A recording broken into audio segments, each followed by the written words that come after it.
morning, everybody.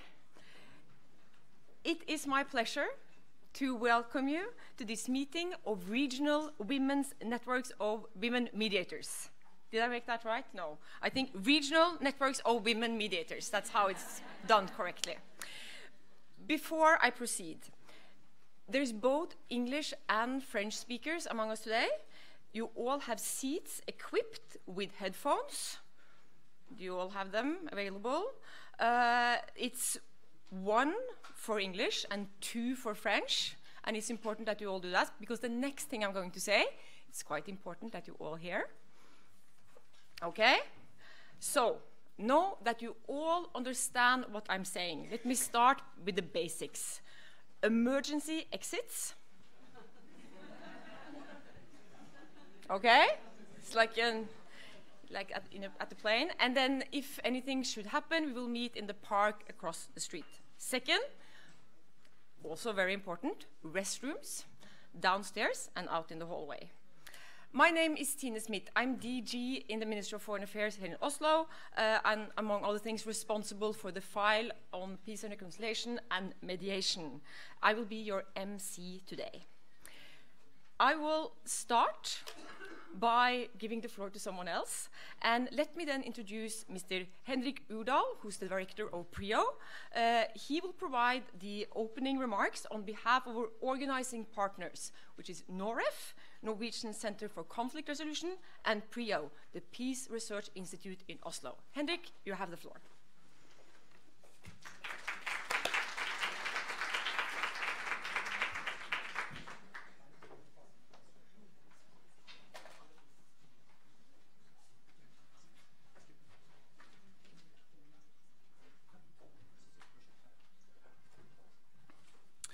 Your Excellencies, Minister, ladies and gentlemen, I'm very pleased to have this opportunity to welcome you to this public event on Women Mediators Networks, Connecting for Inclusive Peacemaking. This event kickstarts the 2-day meeting addressing how regional networks of women mediators can contribute to increase the number of women in international peacemaking, and discussing how to potentially establish a global network. PRIO is very proud to co-host this important event together with the Norwegian Ministry of Foreign Affairs and the Norwegian Center for Peacebuilding, NOREF, on behalf of the Nordic Women Mediators. And I would like to take this opportunity to thank NOREF in particular for the very good collaboration in preparing this meeting. For the next couple of days, an impressive group of women with broad experience from international, regional, and national politics, including former presidents, Nobel Peace Prize laureate, diplomats, activists, and scholars, will meet and discuss. And we will hear from some of these women in the panels this morning. I will very shortly give the floor to Norway's Foreign Minister, Ine Eriksen Søreide, who is herself deeply engaged in this topic and this initiative. To open the meeting. I will also call to the floor Ana Maria Menendez, who is the Senior Advisor to the Secretary General on Policy, and also former Ambassador and Permanent Representative of Spain to the United Nations Office and other international organizations in Geneva. Please, Minister Søreide and Menendez.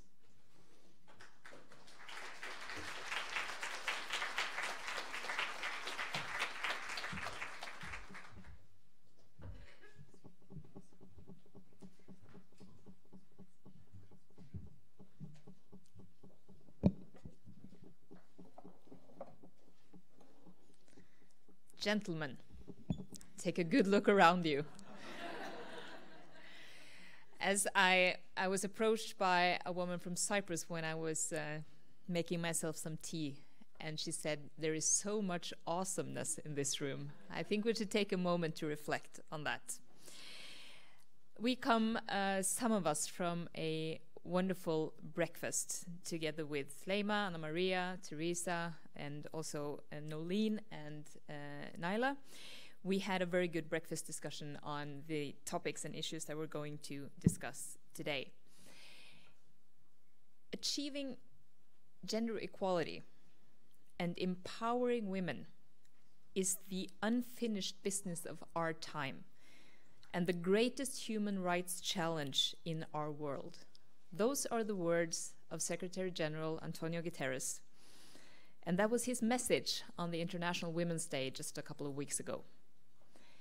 So while much progress has been done over the past years in advancing the women, peace and security agenda, the UN Secretary General's recent report described what I also would call some worrying trends.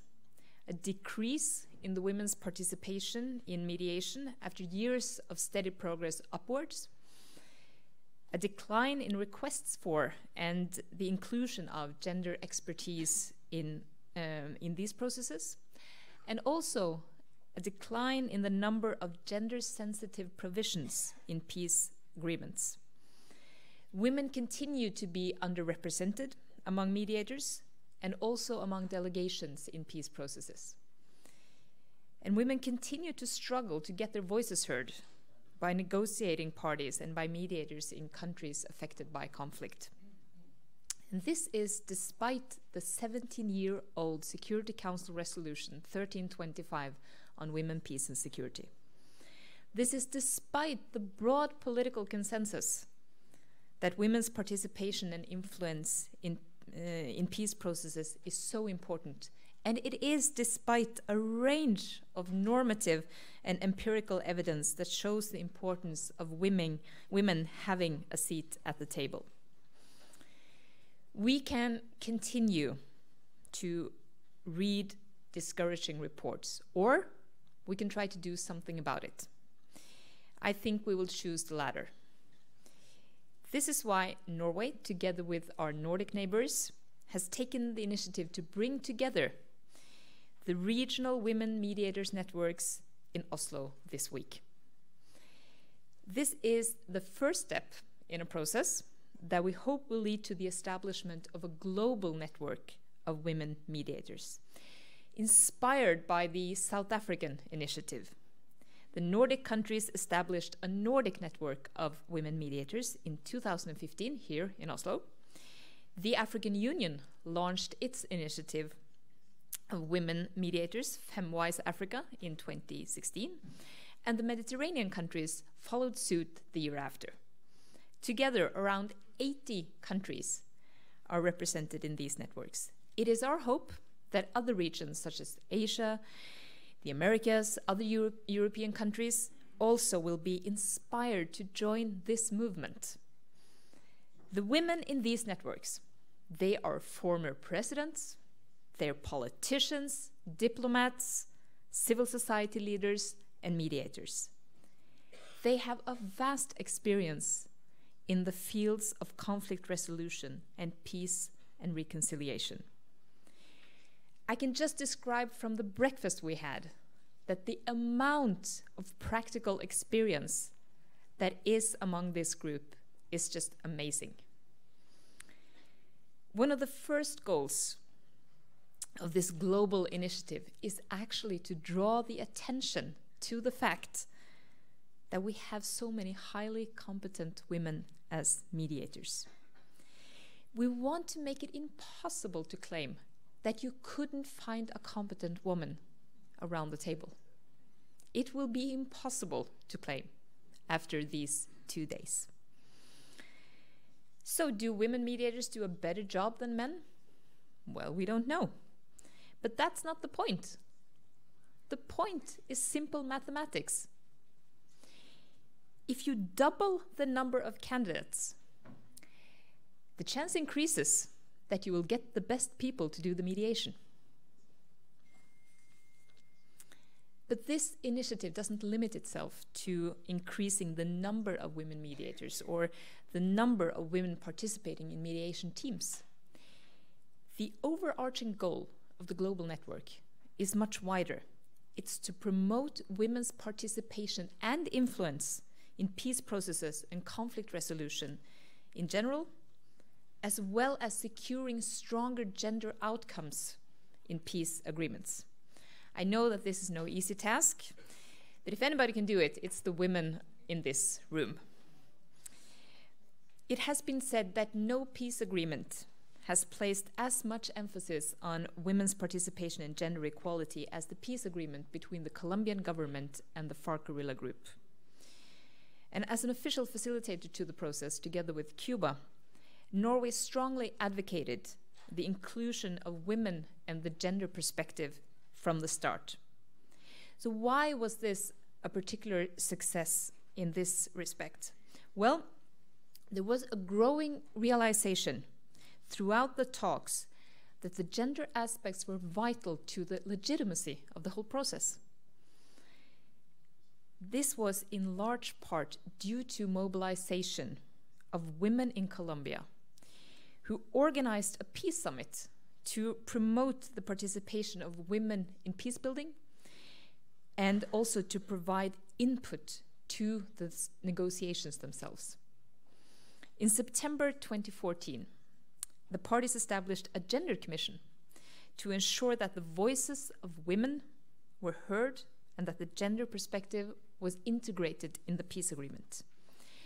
The commission was made up of representatives from the parties themselves. This was actually quite an historic development, an unprecedented step that hopefully can inspire others. The Gender Commission invited several delegations of women to Havana. The parties, the direct participation of both victims and women had an important impact. They shared their experiences on how armed conflict had affected them. And they also brought concrete proposals to the table. The mandate for the Truth Commission stated that a gender perspective should be integrated into the work of the Truth Commission and that a special working group would be established to be within the Commission. One of the tangible results of the Gender Commission's work is the agreement on the rights of the victims. Furthermore, the peace agreement states that there should be no amnesty for sexual violence.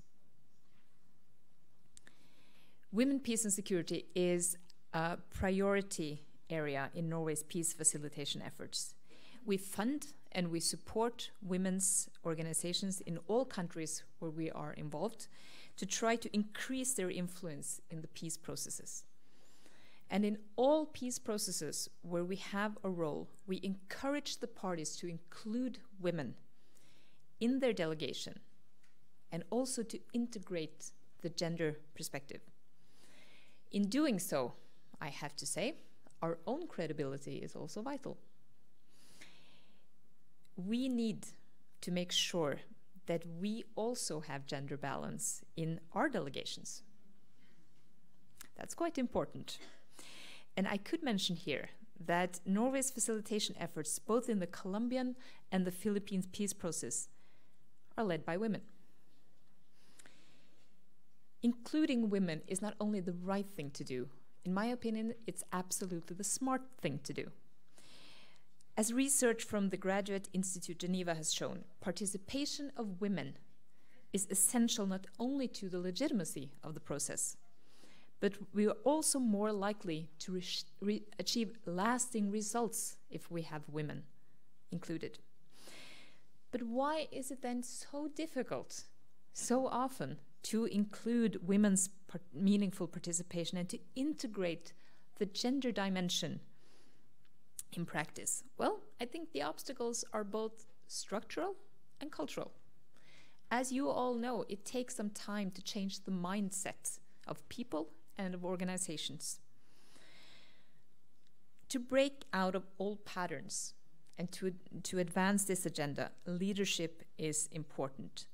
And that is why I started out with applauding some of the regional initiatives that has been taken.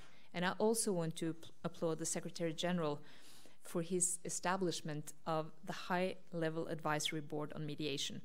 That will provide him with advice on mediation initiatives across the world. The board is composed of 18 current and former global leaders, senior officials, renowned experts, and of course, 9 of them are women. We are lucky to have two of them among us today, Nobel Peace Prize laureate Leigh McBowie and also former Undersecretary General Nolene Heiser. And they are championing this initiative towards a global network of women mediators. I'm very proud to open this session and this seminar together with Undersecretary General Menendez, who is mandated by the Secretary General to promote gender parity and strengthen links with civil society. It is my hope, my sincere hope, that this initiative will contribute to progress in the field and that the next report of the Secretary General on women, peace and security will show an increase in women's participation in mediation and an increase in women's influence in peace processes. I've been looking forward to this seminar and this day and this opening for a very long time. I hope this is the start of something that we can build on for the future, and I think we have all the best women in the world with us. Thank you very much.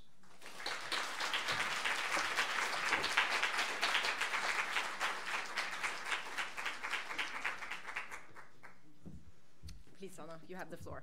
Thank you very much.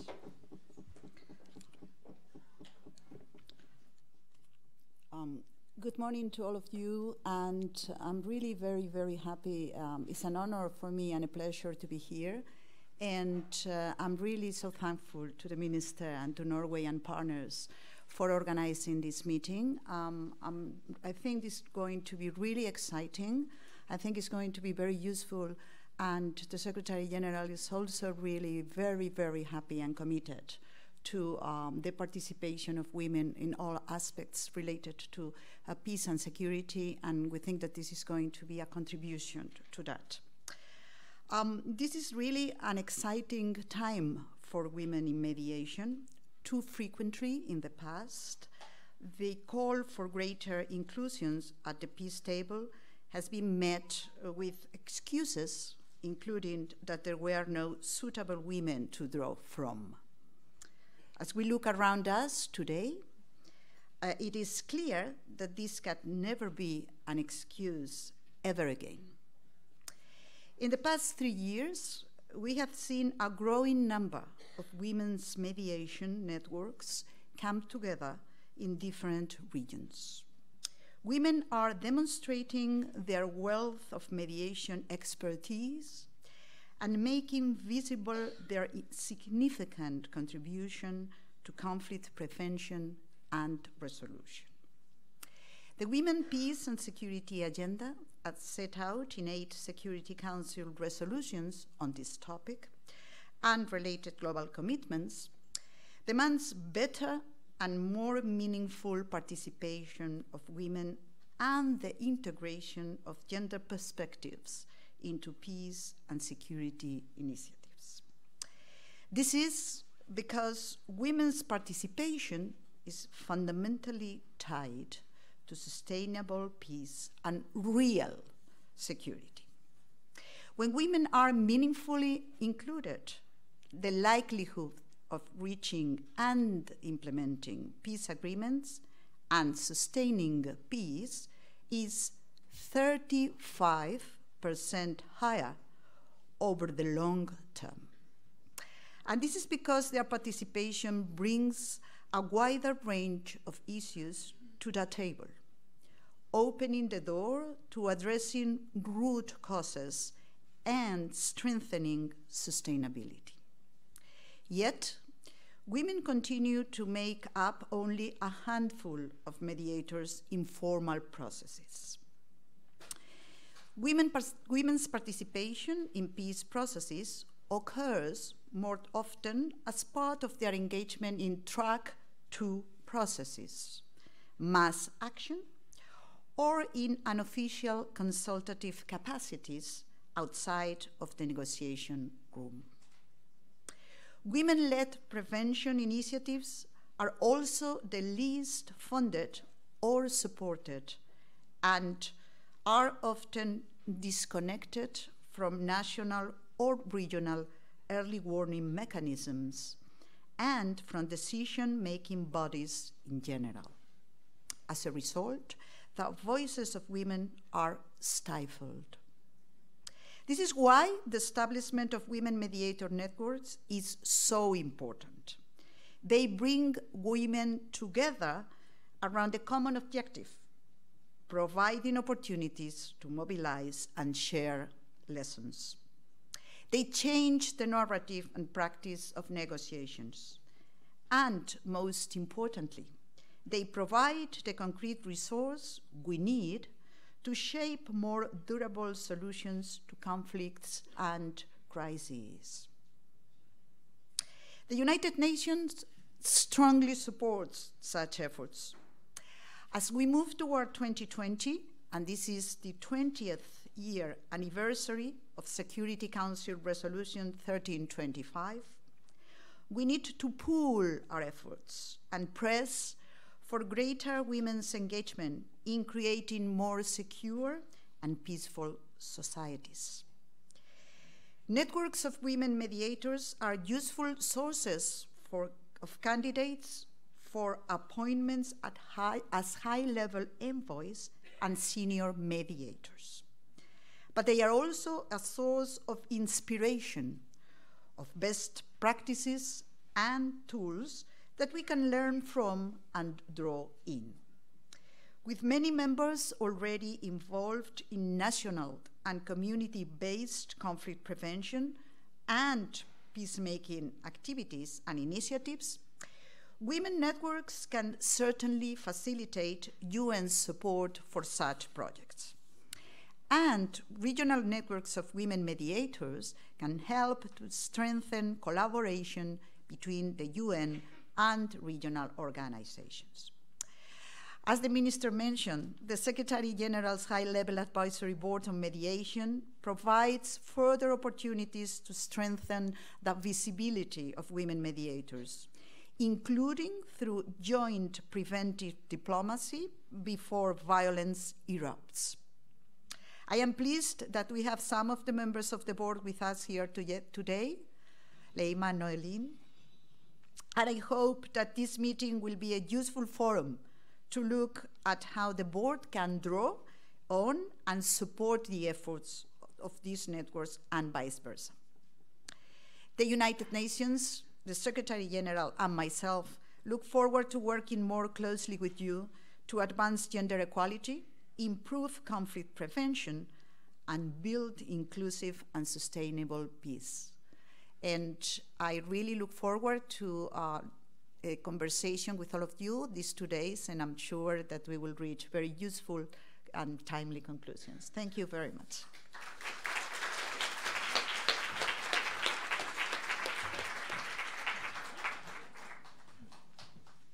Thank you to Foreign Minister Eriksen Søreide and Undersecretary General Ana Maria Menendez. It has been mentioned a couple of times already that we are so lucky to have members of the Secretary General's high-level panel among us here today. So our next speakers are going to be Leima Bovi and Noeline Heiser. Can I invite you to the floor?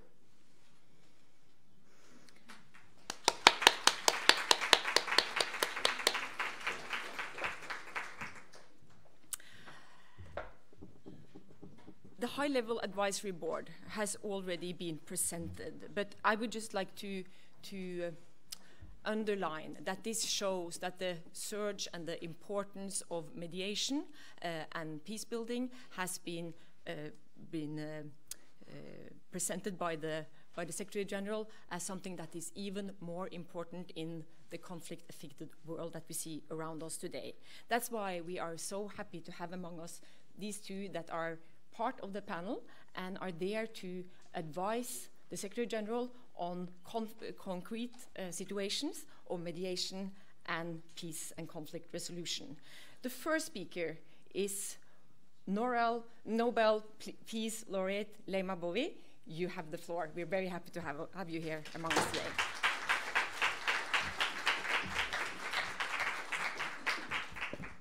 Thank you so much. Your Excellencies, Madam Minister, former President, distinguished ladies and gentlemen, it's truly an honor to be here this morning representing the High-Level Advisory Board of the Secretary General of Mediation. I initially told the foreign minister that my comments would be more practical and I'll leave the technicality to Nolene to do.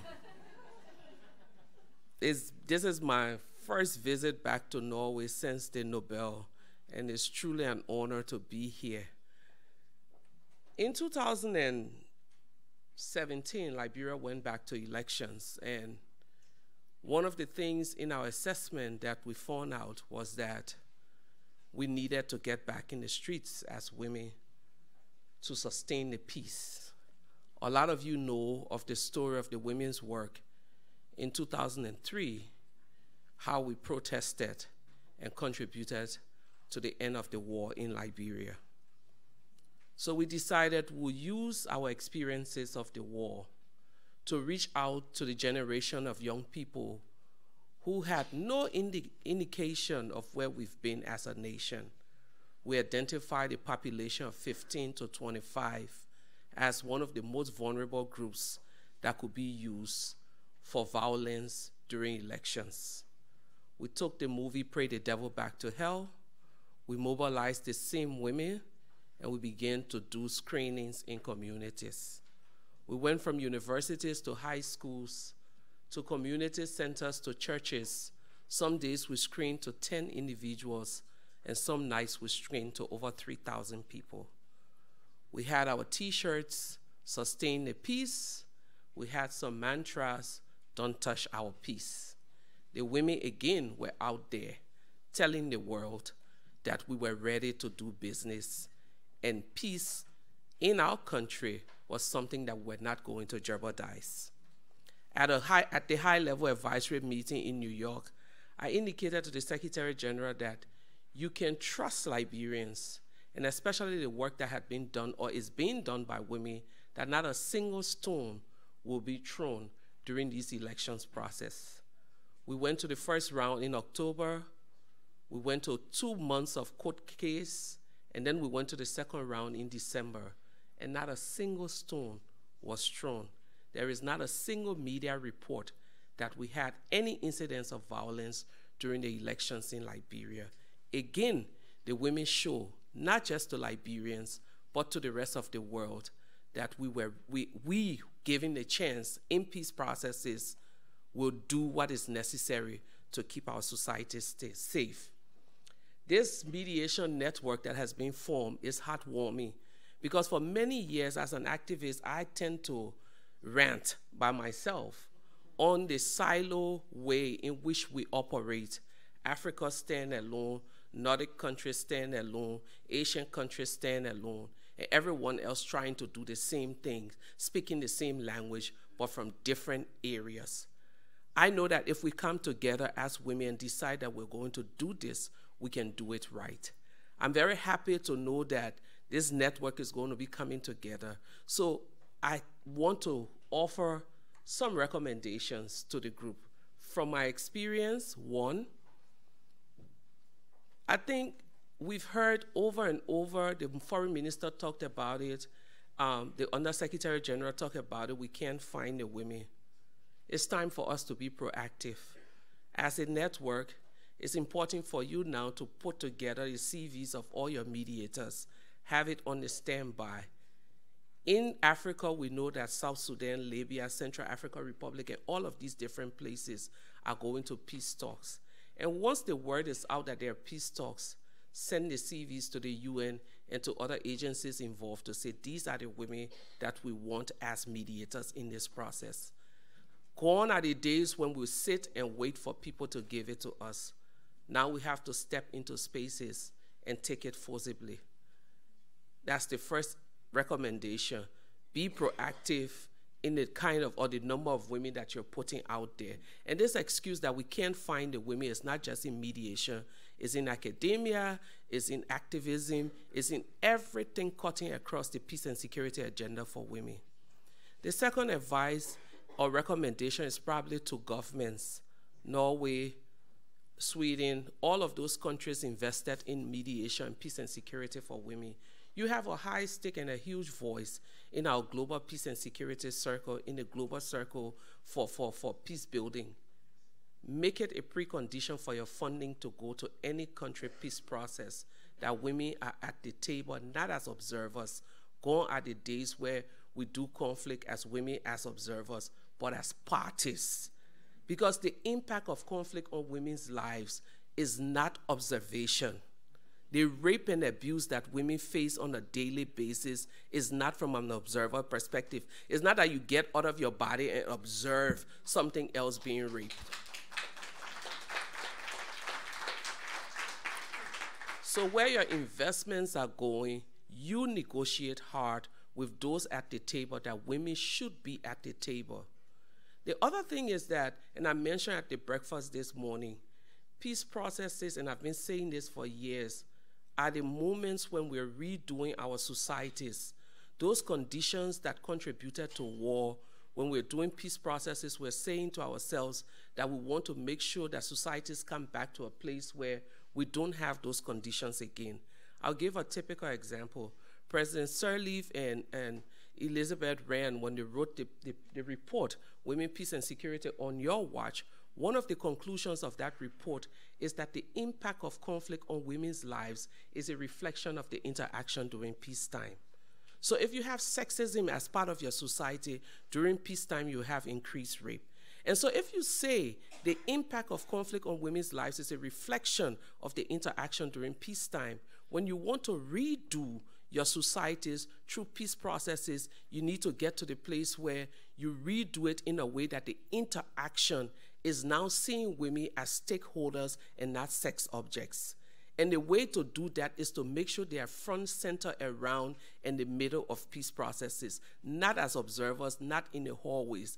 Gone are the days where we sit in the hallways again to protest, because you know what? The men around the table are not smarter than the women. It is important for them to be at the table, because sometimes people say they are not qualified. That's not true.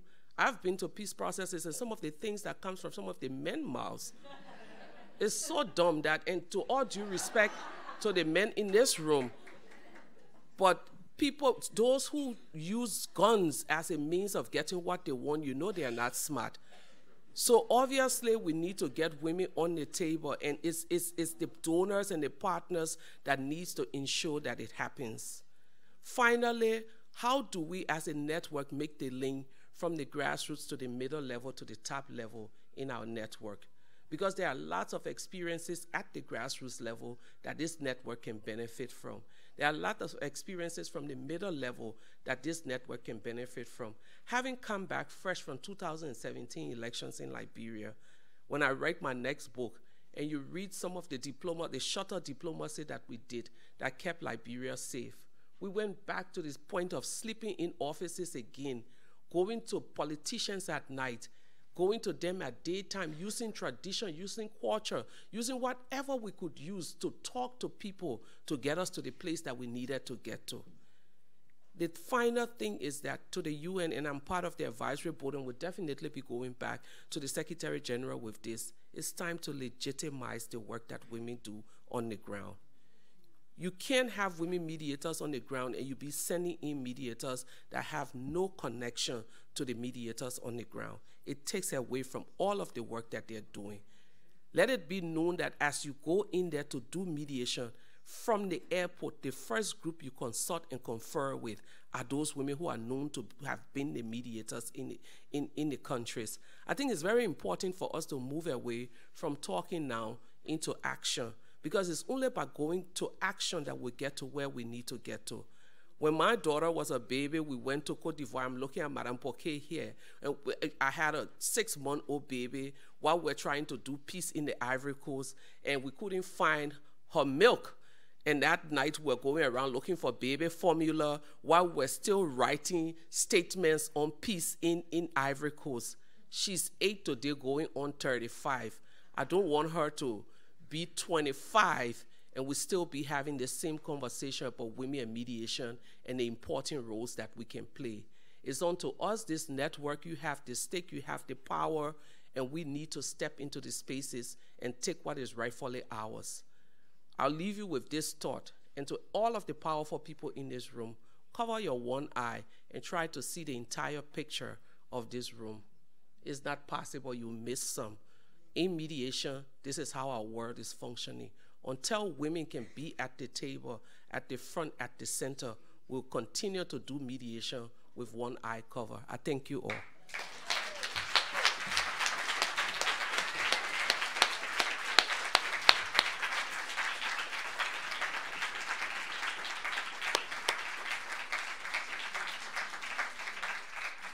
Thank you so much. I think the important experiences that you share and the knowledge that the Secretary General is listening to your experiences in itself of true importance. I also think that maybe we should have one of the photographers come up here and take a photo of the room as it looks now, because it's quite an impressive group sitting here with us here today, and it's important that they hear these messages and get the confidence that you have shown in the importance of women mediators.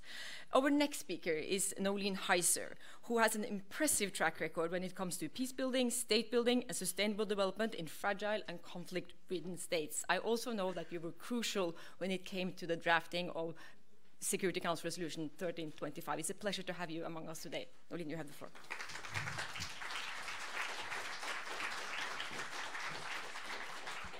A very good morning to everyone.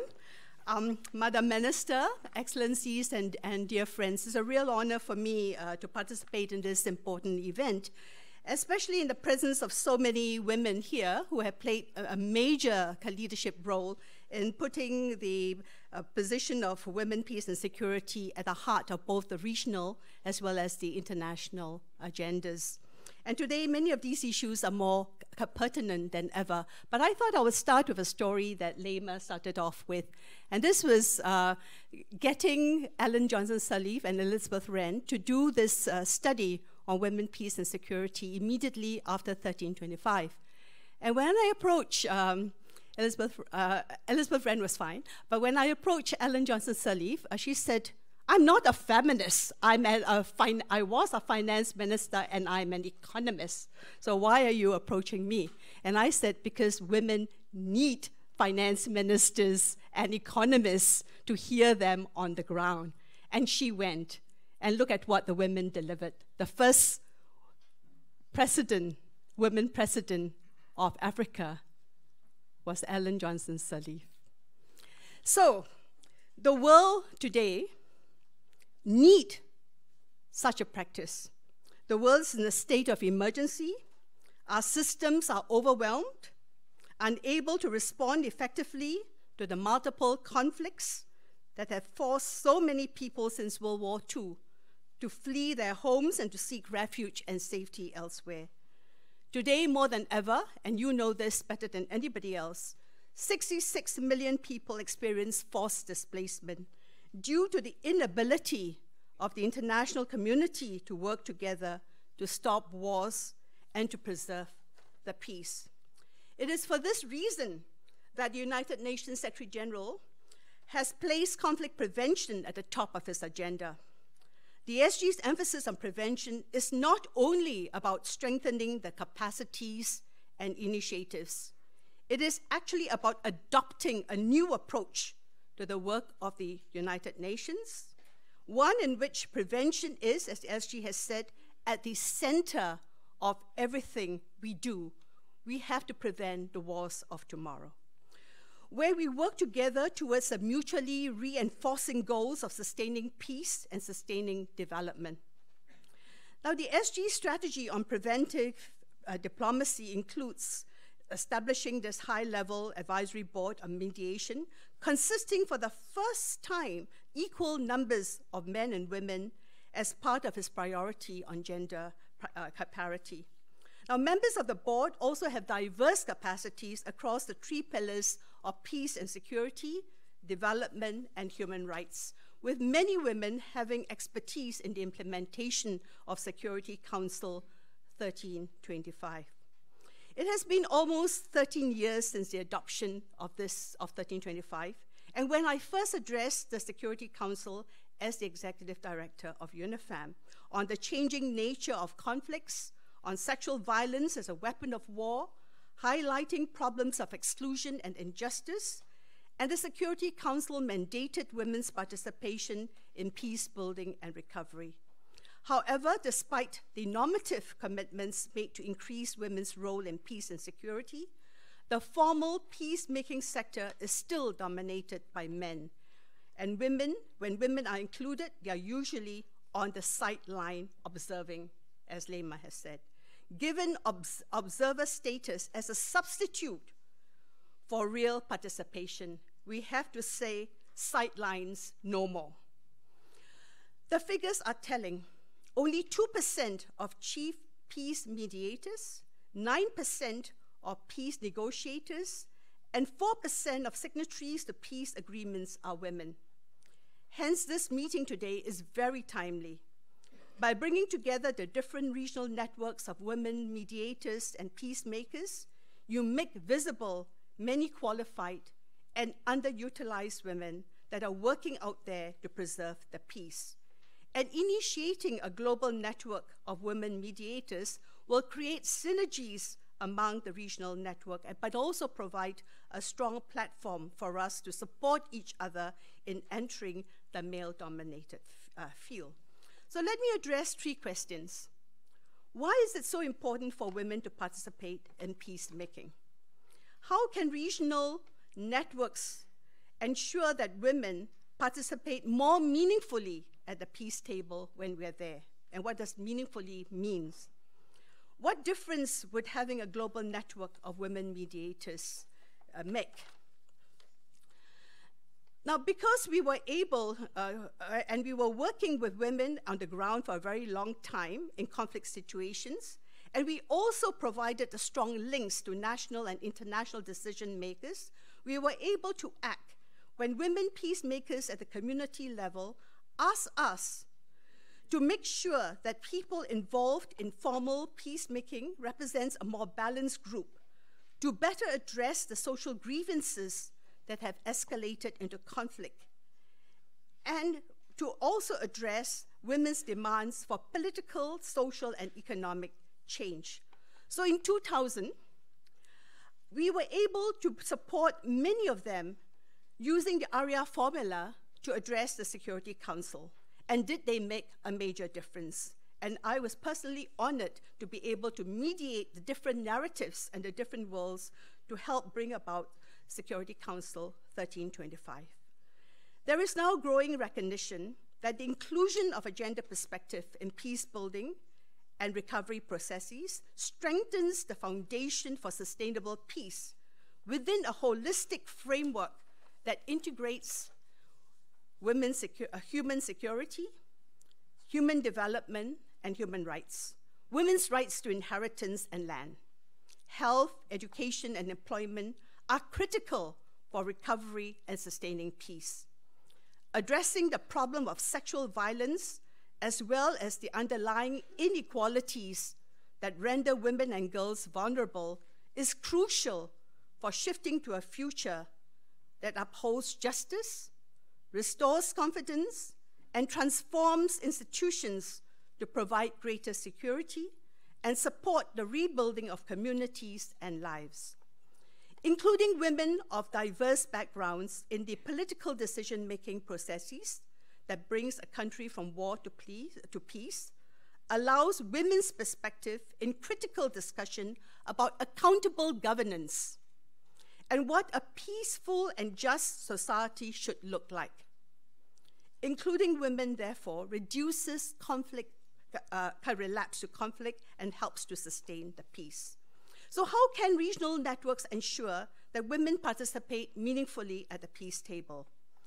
Given the importance of women's participation in sustaining peace, their exclusion from peace tables and decision-making therefore impact not just on the lives of women and girls, their families and communities, but impedes society's efforts for stability as a whole.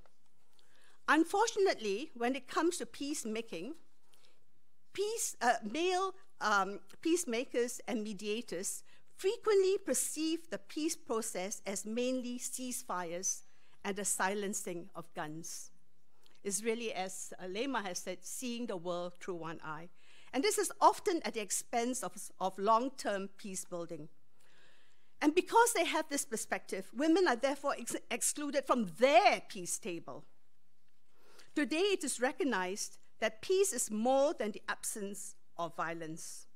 And regional networks have been stressing that peace building needs an inclusive political process, a commitment to human rights in the post-war period, and attempts to deal with issues of justice and reconciliation. Now, the women's networks have also asked that to ensure women's participation at the peace table, we must ensure the support for women in peace talks be included in the TOR of every mediator, envoy, and SRSGs, and in specific strategies for addressing the different conflicts. In fact, many of the networks have been using the 2012 United Nations Guidance for Effective Mediation, which recognizes that women are powerful allies for peace process. In its advice for UN-appointed mediators, the guide exerts, and I quote this guide because it's always very useful to have a guide, but it's so hard to have it implemented. And it says, women leaders and women's groups are often effective in peacemaking at community levels and therefore should be more strongly linked to the high-level mediation process. This seeks to forge stronger links between what is often regarded as the software of peace building by women at the community level and the hardware of peacemaking done by men at the international level. With Security Council 1325, the Security Council has also mandated the chief mediators to regularly report on their consultations and negotiations with women's networks. But ladies and gentlemen, there is still a long way to go. It is not just about consultations and negotiation with women, or even the inclusion of women. We need to move from a male-dominated approach to peacemaking and to restructure the process to not just be inclusive, but to allow more meaningful participation and leadership of women to bring about agreements that help to reduce the inequalities and lack of accountability that are often at the heart of the conflict. Now, how can the global network help? Help in addressing these challenges, but more important also to address the changing trends of today's conflicts. There are many challenges to mediation as identified by the recent SG's report on the United Nations activities in support of mediation. The changing nature of conflicts in the 21st century, with the blurring of lines among political, criminal, and ideological interests, and the unclear objectives of increasingly fragmented armed groups create multiple challenges for mediation. Therefore, I also am one of those that believe that maybe we should not just have individuals mediating, but to have teams of mediators and to strengthen that. There's also been the internationalization and regionalization of conflict, with member states actually acting on local and national grievances for their own agendas. And therefore, it is so important for us to link globally with regional networks as well as with local and community networks. And we are living in the age of global social media. And we also have an unprecedented speed and spread of information that have changed the way we communicate and the narrative in the public arena that can hamper political solutions to conflicts and grievances. And a very good example is some of the hate speeches that we have seen today, including, unfortunately, in the Rakhine crisis. And I know the ambassador from Myanmar is here. Given these and other challenges, how can the global networks of women mediators contribute to build and sustain the peace? We need to be better at converting early warning to early action. I myself have been privy and witness to so many early warnings, but very frustrated to see how difficult it is to be converted into early actions. We need today to use all tools, including the work of mediation, to respond to early signs of tensions and conflicts flaring up, to promote reconciliation and healing. Our global network can support mutual learning about what reconciliation actually means. And I know that from my own work, the work of reconciliation, when it happens, often is based on the fact that the sense of shared opportunity is greater than the separate sense of grievances. It is really about people changing their minds about the future, establishing a framework for the future that people will accept as balanced, just, and fair, and where the root causes of conflict can be addressed. Now, there are many ways in which the global network can help to deal with many of the new situations, and many of it have already been discussed. One is, of course, to identify capable women and their networks to participate in peace and reconciliation. It is also to support regional networks to secure strong gender outcomes in peace agreements, and in efforts to enhance more meaningful participation at the peace table. At the end of the day, it is very important that we continue to have the hope and to bring the work that we have done. And I, who have been working so much on the 1325 agenda, actually see that we have actually progressed a great deal. It was very lonely for me, my team, and the women who were working 18 years ago to get 1325 on the agenda. But we were so committed to make sure that there was a constituency. And I remember the first year when we said we were going to celebrate the anniversary of Security Council Resolution 1325, members of the Security Council said, there's no such thing as anniversary for Security Council resolutions. And we said, with women, yes, there we do have anniversaries. And it's this that has kept that spirit alive.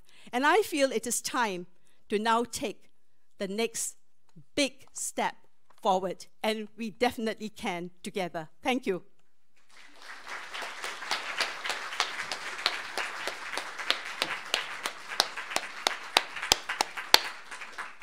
Thank you so much to Lema Bowie and Nolene Heiser. There's many things to bring from your introductions and speeches today, but I think what I will remember especially is about the importance of working in teams. What does a peaceful society really look like? And real participation, truly important. I think I can invite you to step down. Our next point of the agenda is a panel debate. Before I introduce the moderator, part of it will be in French. So for those of you who have not activated your headphones or picked up a headphones, there's more there at the corner. I'm happy to see so many French speakers among us, but just to make sure that you will all be able to understand the representatives of the regional networks.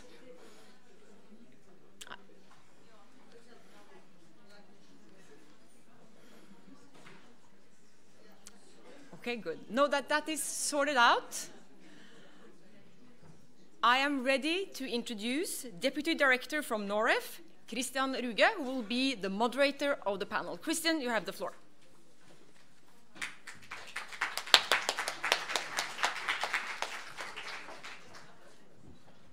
Thank you very much. If also the panel can come up to the floor, please. Ambassador, Secretary General.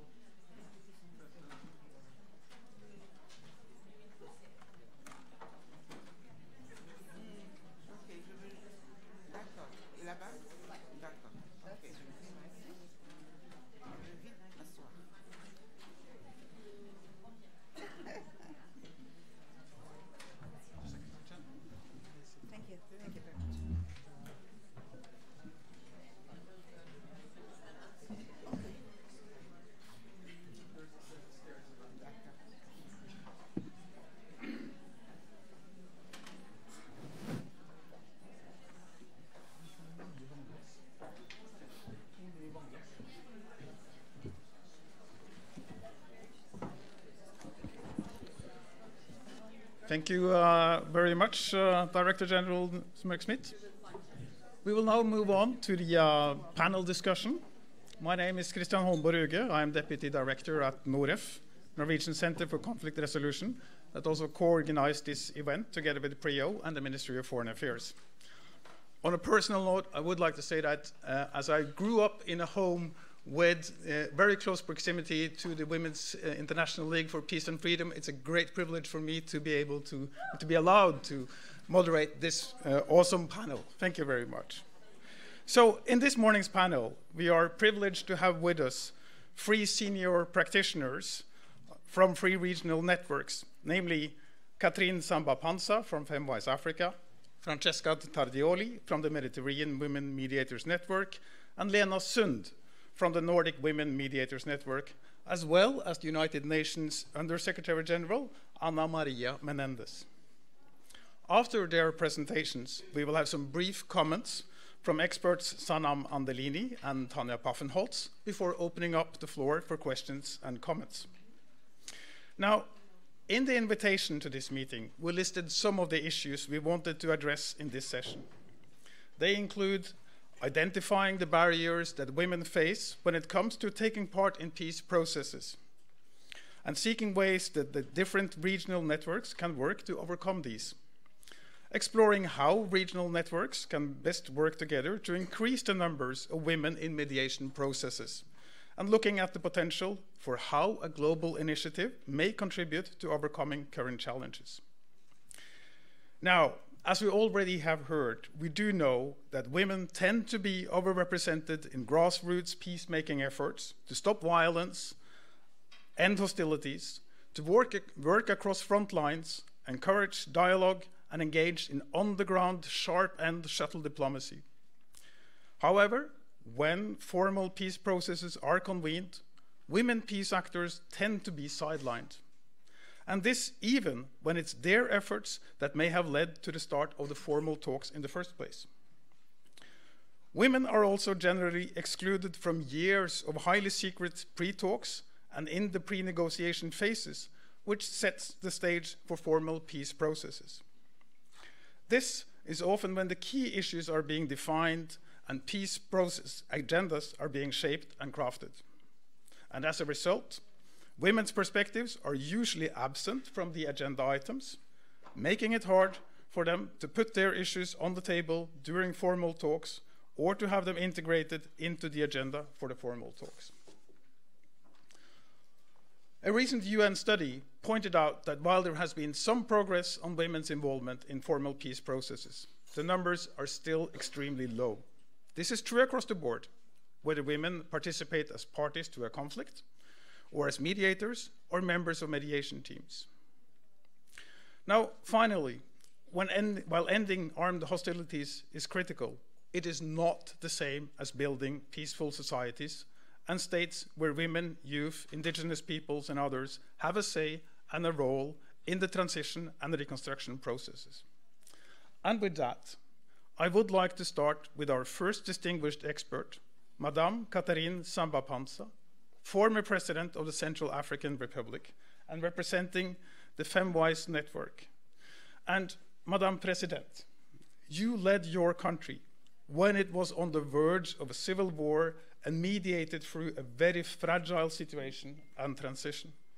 And from your perspective, how can regional women mediators networks like the African Union's Femwise Africa contribute to changing the situation of women in peace processes? And of course, any other comments and observations you may have on this. Please, Madame President, you have the floor. Je vous remercie infiniment et je m'excuse auprès de la salle avec tout mon attirail qui me fait ressembler à un cosmonaute. J'espère que dans quelques mois, je pourrai mieux m'exprimer en anglais, mieux comprendre et éviter de porter tout ce casque-là. Et ça également, c'est des efforts que le réseau des femmes médiatrices, maintenant qu'on s'internationalise, nous devons faire pour donner l'opportunité à chaque membre de ce réseau de s'exprimer correctement dans diverses langues et être multilinguiste. Ça, c'est très important, c'est juste un préalable.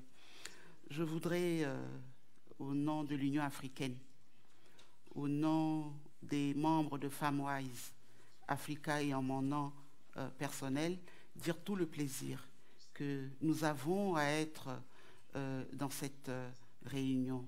Nous voulons remercier infiniment le gouvernement norvégien et les partenaires, le réseau nordique des femmes médiatrices et PRIO et NOREF, de nous avoir invités à cette réunion pour discuter donc de la possibilité de mettre en place un réseau mondial des femmes médiateurs. Vous avez évoqué mon expérience à la tête de l'état de transition de la République centrafricaine à un moment particulièrement difficile. Si j'ai été élue à la tête de l'État de Centrafrique en ce moment-là, c'est parce que j'étais femme. Et que les autres femmes avaient besoin d'un leadership qui puisse amener tout le monde dans la cohésion et permettre ensemble de sortir le pays donc, du chaos où il allait se jeter. Ce sont les femmes qui ont décidé qu'il faut qu'il y ait une femme à la tête de l'état de la transition. Et ce sont les femmes qui sont venues vers moi me demander de me présenter. Et ce sont les femmes qui sont au Parlement, qui ont contribué à mon élection. Et ce sont les femmes qui m'ont soutenue pendant le travail difficile de la transition que j'ai eu à mener dans un contexte vraiment de conflit, profond conflit. C'est vous dire que les femmes, à un moment donné, prennent conscience de leur rôle, de leur importance et de la contribution qu'elles peuvent apporter. Et que les femmes, si elles font confiance à d'autres femmes, si les femmes sont solidaires et si les femmes se mobilisent, on peut arriver à quelque chose. Sans les femmes, sans leur demande, sans leur apport, sans leur appui, mon pays serait totalement dans le chaos. Ce sont les femmes qui, sur le terrain, faisaient de la médiation auprès des groupes armés. Ce sont les femmes qui se mobilisaient pour demander aux Centrafricains, à leurs fils, à leurs frères, etc., de ne pas s'investir dans la guerre, mais plutôt dans la paix. C'est vous dire le rôle important que les femmes peuvent mener à un moment donné. Malheureusement, comme vous l'avez dit, au niveau le plus élémentaire, beaucoup de femmes s'investissent.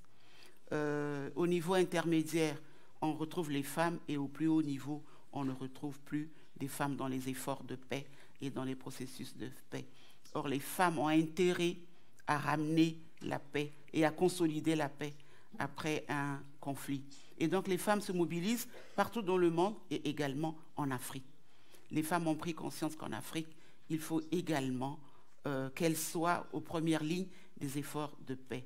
Et donc, c'est grâce à la volonté des femmes africaines, grâce à la volonté de l'Union africaine, grâce à la volonté des chefs d'État de l'Afrique, membres de l'Union africaine, qu'on a pu mettre en place une architecture de paix et de sécurité dont le processus a abouti à la mise en place du réseau panafricain des femmes pour la prévention des conflits et la médiation en Afrique. Ce réseau est installé donc dans l'architecture globale paix et sécurité de l'Union africaine et est un mécanisme subsidiaire du panel des groupes des sages, qui est donc une structure également de l'Union africaine. L'Union africaine a décidé de mettre en place un certain nombre d'initiatives pour permettre d'inclure davantage les femmes dans les processus de paix. L'Union africaine a nommé une envoyée spéciale chargée des questions femmes, paix et sécurité. L'Union africaine a décidé de faire une formation d'une centaine de femmes médiatrices. L'Union africaine a estimé qu'il n'y avait pas assez d'actes concrets posés à la suite de la résolution 1325, malgré la mise en place de plans nationaux dans chaque pays. Et l'Union africaine a décidé d'accompagner ce processus d'inclusion des femmes dans les processus paix et sécurité. Alors, FemWise Africa, donc, qui est le réseau vraiment panafricain des femmes africaines pour la prévention des conflits, est né il y a seulement 1 an. Nous aurons par la suite d'autres présentations qui vous donneront les objectifs, les moyens d'action, les buts, etc. De FemWise Africa. Mais là, c'est vraiment au cours de ce panel, c'est juste une introduction pour vous dire que nous existons depuis 1 an. Nous avons eu notre dernière assemblée générale à Constantine, en Algérie, en décembre 2017. Nous sommes donc un réseau jeune. Nous venons à peine de naître, mais déjà nous commençons à nous enraciner. Nous avons déjà établi et agréé nos plans d'action, nos modalités d'action, les moyens également de nous faire connaître, d'avoir une coopération, un partenariat avec d'autres réseaux régionaux. Et à cet effet, je voudrais remercier le réseau des femmes médiatrices nordiques, avec qui nous partageons vraiment beaucoup de collaboration. Nous travaillons également en partenariat avec le réseau méditerranéen des femmes médiateurs. Le réseau des femmes médiateurs du Commonwealth a également exprimé le besoin de partager nos expériences. À ce propos, je devais y aller, mais des problèmes de langue font que je ne peux pas y aller parce qu'il faut parler uniquement en anglais et je ne suis pas bilingue. Et donc, je ne peux pas aller partager l'expérience de FemWise Africa donc, au niveau du Commonwealth. Et à ce propos, il ne faut vraiment pas que le problème de langue soit un blocage, un facteur de blocage entre les divers réseaux. Il faut que la communication entre nous soit fluide, permanente, pour nous permettre d'avoir des échanges très enrichissants. Alors, en ce qui concerne l'objet même de notre réunion d'aujourd'hui, pourquoi les réseaux de femmes médiateurs? Qu'est-ce qu'elles peuvent apporter de plus que toutes les associations qui existent déjà sur le terrain et qui font un travail important? Qu'est-ce que nous allons discuter de tous ces aspects-là?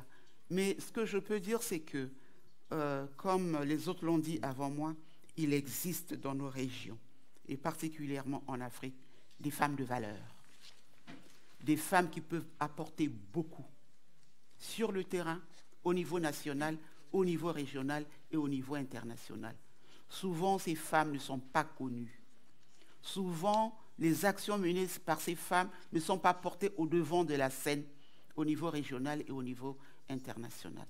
Le rôle de ces réseaux régionaux, notamment de FemWise Africa, est d'identifier toutes ces femmes de valeur qui mènent des actions sur le terrain et rendre leur action plus visible.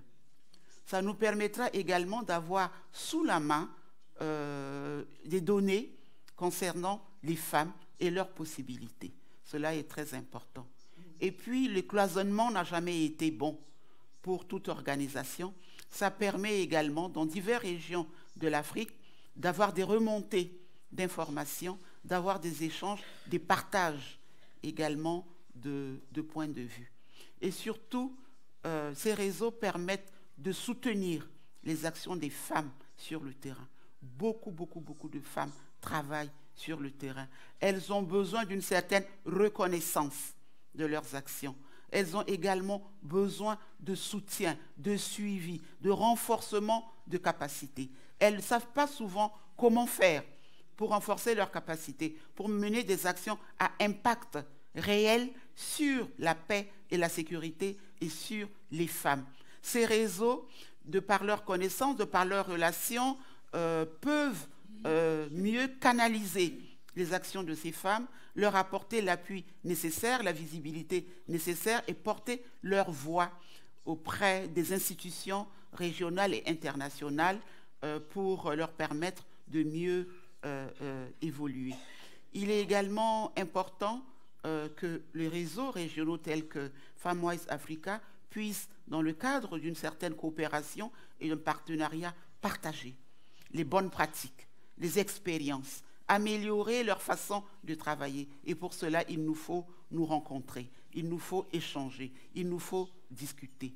Mais je rejoins également ce que Madame Bowie disait tout à l'heure, il ne suffit pas qu'on se rencontre, il ne suffit pas qu'on aille dans des forums, il faut qu'on ait des actes concrets au niveau local, au niveau national. Il faut que les femmes, pour qui nous travaillons, pour qui nous parlons, au nom de qui nous parlons, sentent qu'il y a un retour vers elles, sentent que nous les accompagnons, que nous les encadrons réellement. Donc, une fois que nous nous sommes réunis, que nous avons fait de beaux discours, que nous avons parlé, une fois revenus chez nous, il nous faut rendre compte à toutes ces associations qui nous ont portés où nous sommes, de ce qui a été dit, de ce que nous pouvons faire pour elles, échanger avec elles et avoir également des informations auprès d'elles, du travail qu'elles font sur le terrain pour nous permettre d'avancer. Voilà ce que je peux apporter comme contribution. Et je voudrais profiter donc de ces petits entretiens pour parler du leadership. Le leadership est très important, le leadership féminin. Et ce leadership féminin s'exprime à tous les niveaux de la vie d'une nation. Mais le leadership politique est encore plus important. Parce que quand on a le leadership politique, quand on a le pouvoir politique, on peut faire la politique des femmes. Je le dis parce que j'en ai l'expérience. Je suis une militante des droits humains depuis 30 ans. On parle, la représentativité des femmes, etc. Les femmes au pouvoir, les femmes dans les postes de représentation, etc. On a toujours 2, 3 femmes ministres, on a quelques femmes directrices, on a à peine des femmes. Enfin, c'est un travail de longue haleine. Quand je suis arrivée à la tête de l'état de la transition, je me suis dit, bon, maintenant que tu as le pouvoir politique, démontre aux autres femmes que tu vas utiliser ce pouvoir politique pour les mettre en avant, pour les impliquer. Alors j'ai vraiment impliqué les femmes. J'avais ce devoir, cette responsabilité morale d'aider à l'émergence des femmes d'un certain niveau. Déjà au niveau du gouvernement, sur 30 membres du gouvernement, j'ai mis 9 femmes ministres, dont une femme ministre de la Défense, ministre de l'économie, ministre de l'agriculture. On ne les a pas mis seulement dans les affaires sociales et genre, non. On les a vraiment mis à des postes importants. Dans mon cabinet, sur 28 membres de mon cabinet, j'avais 12 femmes qui étaient vraiment ministres conseillers à la présidence de la République. J'ai nommé des femmes directrices générales dans des sociétés d'État et d'économie mixtes, dans l'administration. J'ai essayé de mettre des femmes. Quand un ministre m'amenait un mouvement de son département, la première chose que je voyais, quel était le taux de représentation des femmes dans ce mouvement. Et quand il n'y avait pas suffisamment de femmes, je renvoyais le texte et je demandais qu'on revoie le nombre des femmes dans le mouvement. Et ils ont tout pris le pas. Ils ne pouvaient pas m'amener un texte sans qu'il y ait ça. Ils s'appelaient entre eux. Vous ne connaissez pas une femme que je peux mettre, etc. Et tout. Et on s'est rendu compte qu'il était important d'élaborer un répertoire des compétences féminines. Donc, le PNUD, les Nations Unies, ont financé un répertoire des compétences féminines centrafricaines dans tous les secteurs. Ce qui fait que quand un ministre avait besoin de nommer, on avait un répertoire et on essayait de voir. Il y avait des CV par secteur et donc on pouvait avoir accès à ce répertoire, évidemment qu'il faut améliorer parce qu'il y a des nouvelles compétences qui s'ajoutent et donc qui permettaient comme ça d'utiliser les femmes. Le problème, c'est la conservation de ces acquis. Ça, c'est un problème. Je savais qu'après moi, il allait être compliqué que les femmes bénéficiaient d'autant d'attention.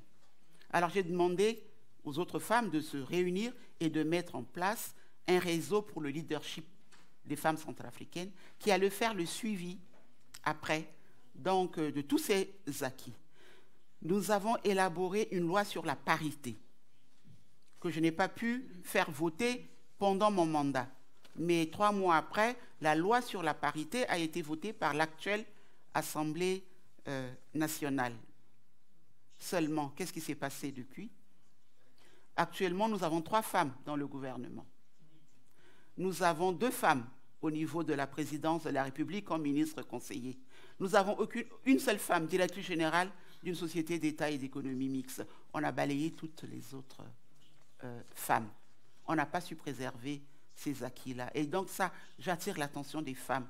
Sur ce qui est fait, il faut savoir préserver les acquis. Comment faire pour ne pas perdre tout ce qu'on arrive à obtenir dans la lutte que nous menons quotidiennement. Le pire, c'est que l'Assemblée nationale, qui a voté la loi sur la parité, vient la semaine dernière de mettre en place le bureau de l'Assemblée nationale, composé de 15 membres. Il n'y a que 2 femmes.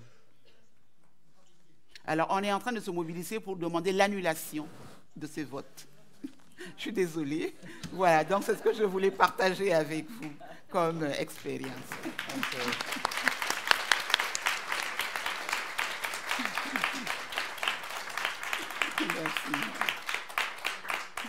Thank you very much, Madam President. I'm sorry I had to cut you a bit short there, but we have a comprehensive program and we have more people and we also like. But thank you very much. Okay.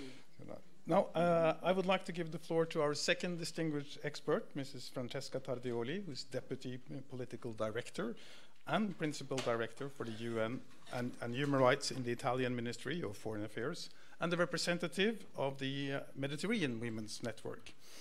Ambassador Tardioli, from your perspective, in the Mediterranean region, how can cooperation at a global or transnational level contribute to the work of your network and others? Ambassador, you have the floor. Thank you very much. First of all, I want to thank really wholeheartedly Norway for this initiative, the Ministry of Foreign Affairs and all other partners that have made this event possible. Secondly, let me make a personal note, very short. You introduced myself in my professional capacity, and I would like also to add one more title to that, namely that, yes, I am a diplomat, I'm a senior diplomat in a then male-dominated environment. When I joined the diplomatic service, I think out of 40 candidates, 2 were women, me and another colleague. Despite that, anyway, I've been able to grow up 2 kids. Now I'm also a proud mother of 2 boys who knows very well about the importance of respecting women and about the importance of inclusivity and gender equality. And this is also another way in our little daily way of living to bring gender equality forward. This is also a nice way, I hope, to acknowledge the presence in this room of several men. I think it's very important. This initiative is devoted, and also the Mediterranean Women Mediators Network is devoted particularly to women engagement and empowerment in the field of peace and security and mediation. But I think it's equally very important to have men at our side, and in that sense, I welcome those who are in the room, and I want to make also a reference to the very important campaign He for She. Now, going back to the Mediterranean Women Mediators Network, in a very brief, in a nutshell, what it is and how it saw light. Then we will go more in details later on during these 2 days. This initiative does not really come from the outset, from scratch. Italy is really one of the long-standing committed supporters, committed and engaged supporters of the Women, Peace and Security agenda as a whole from 2000 onwards. And my country is also among the convinced and sustained supporters of all UN initiatives. We have discussed this a few minutes ago. In such very critical fields, be it the DPA, be it UN Women and other initiatives. So taking inspiration, and I have to pay tribute to this, to the Nordic women mediators, and also to the then newly established FemWise network, Italy in 2017, as one of the elected members of the United Nations Security Council, tried to move from words to action, just to quote also the very inspiring speech of the Nobel laureate that spoke before. And we thought, yeah, we had to do something in concrete. In 1 year, we cannot change the world in 1 year sitting on the Security Council, but what we can do is using what I love calling planting the seeds approach. We can do something concrete that might potentially and eventually grow in the future to do something more in this very critical field. Why Mediterranean Women Mediators Network? This is not difficult to understand, being Italy a Mediterranean country. Therefore, the regional dimension is a priority for my country.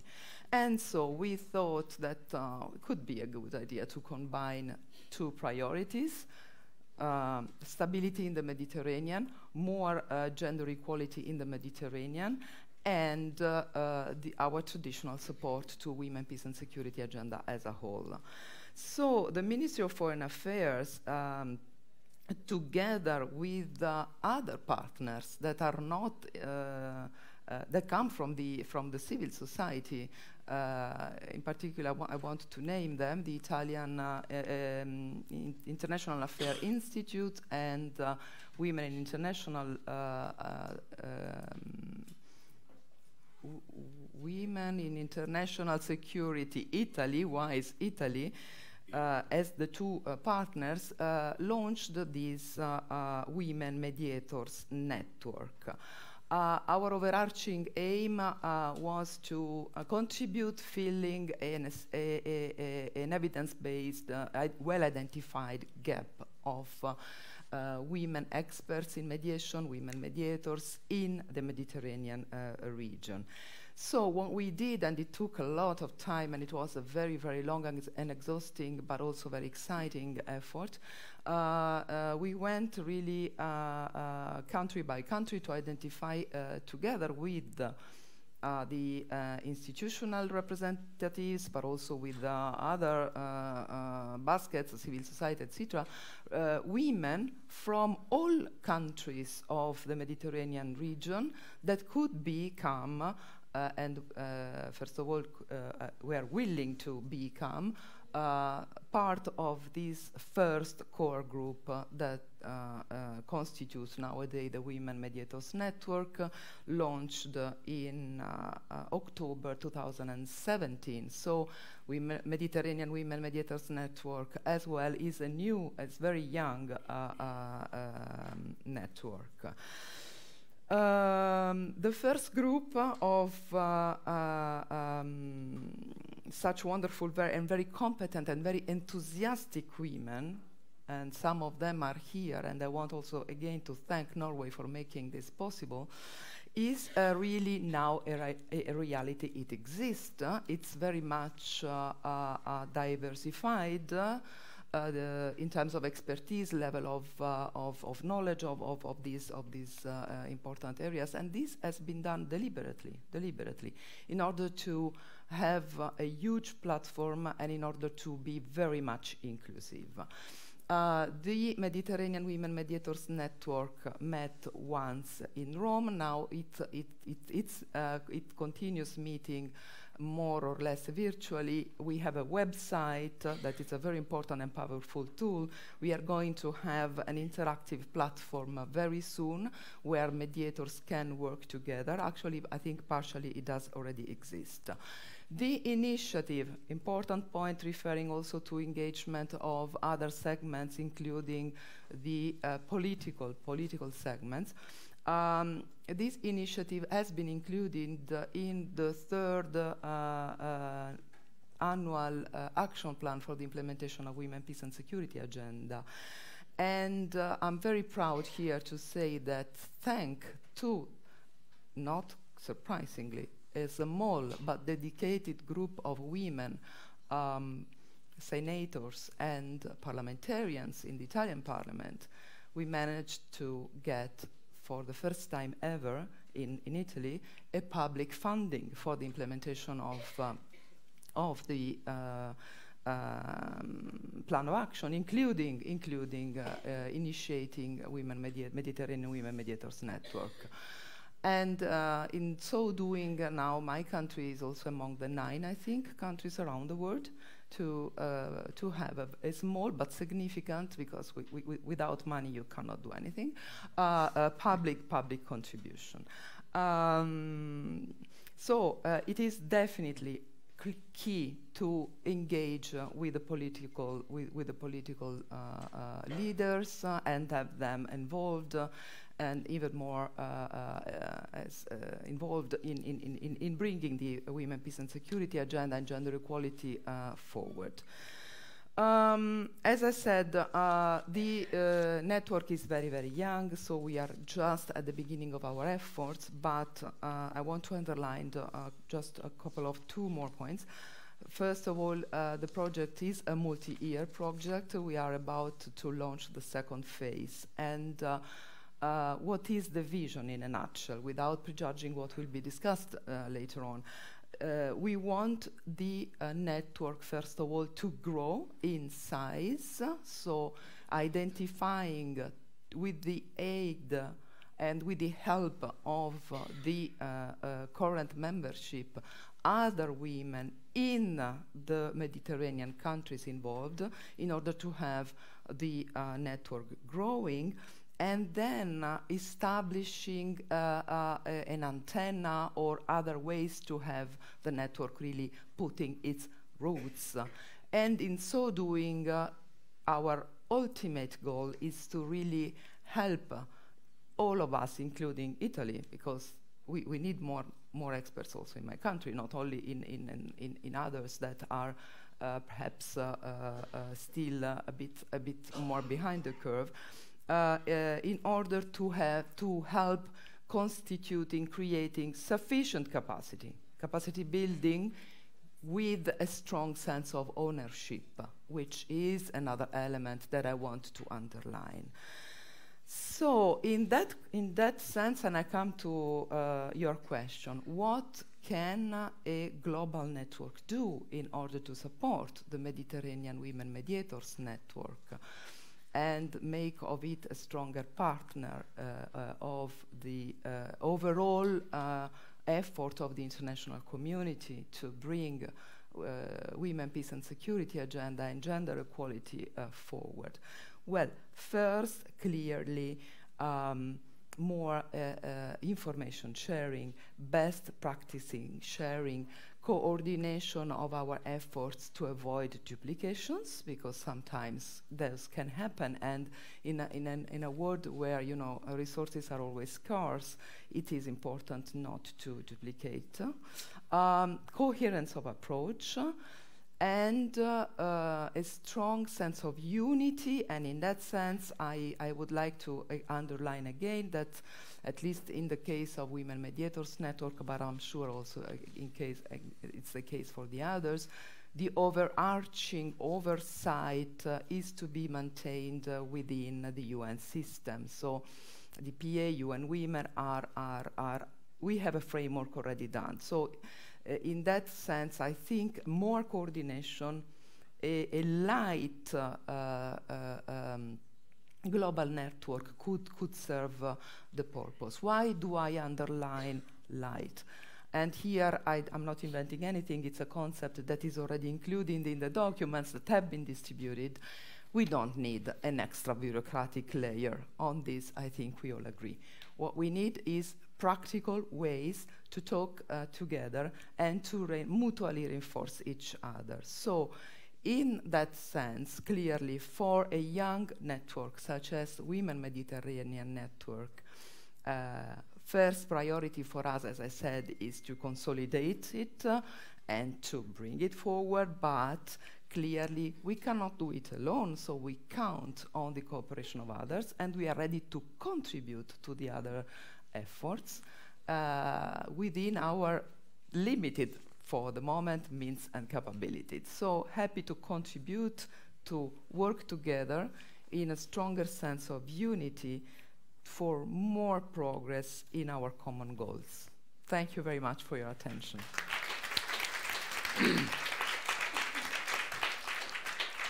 Thank you very much, Ambassador. And I would now like to turn to our third distinguished expert, Mrs. Lena Sundt, who is currently the Swedish Special Envoy to the Great Lakes region, and she's here representing the Nordic Network. And Ambassador Sundt, I may ask you to take sort of a Nordic perspective on some of the issues that we have discussed here. So, Ambassador, you have the floor.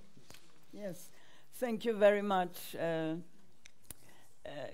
In order to try to make sure that I don't speak too lengthily and so on, I have scribbled a few words, you know, so bear with me when I'm trying to, in a very old-fashioned way, also read my own handwriting. It was not very clever, I realize. But the Nordic Women Mediation Network, which I represent here today, was established in 2015. And the underlying reason for it was actually to be an effort to try to help addressing the systematic underrepresentation of women in peace processes at all levels. And the Nordic network consists of national networks from all the 5 Nordic countries. So in that way, I think it is a little bit different than others, and maybe also, you know, some of the challenges that we actually have to be a Nordic network, I think one can probably also look at when looking at a global network. So for the Nordic network, the basic work is actually done by national networks. But the joint Nordic network is important as a platform for sharing of experiences, for facilitating access to researchers and to academia in general, etc., for not least to build contacts, and also for advocacy. Denmark is right now busily preparing for our next annual meeting, which will take place in Copenhagen. But there is also an ambition for us to do joint action, joint activities. We haven't come that far, actually, in that yet, but we're working on it.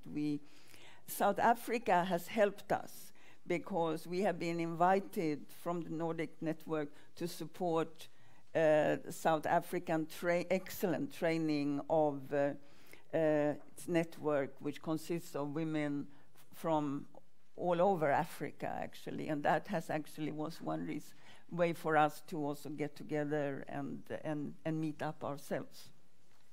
Sweden and Finland have worked jointly in South Sudan, etc. But otherwise, it is mostly members from the national networks. And I don't want to mention all, but we have, of course, Norwegian network members as part of the mediation in Colombia, Philippines, Iceland, in Mozambique.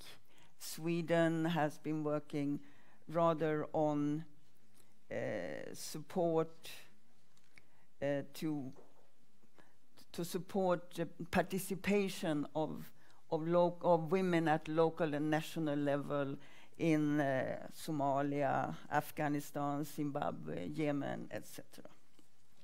So the focus of the Nordic network is broad and varied.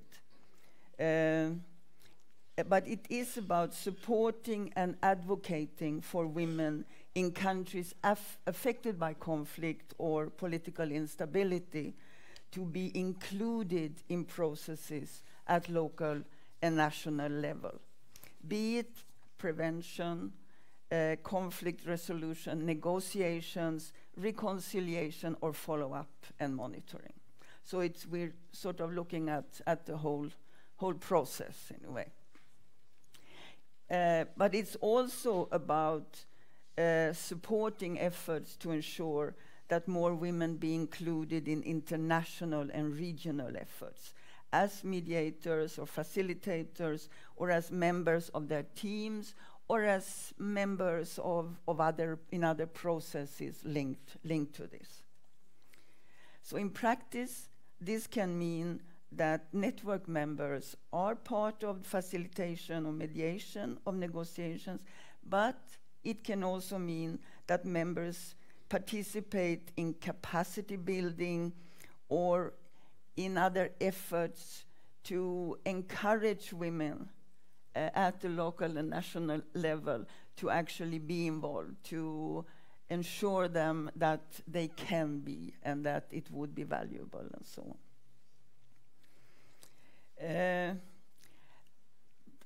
There has been a lot talked about, and I think we've heard a lot, and we know that there are lots of barriers to women's participation.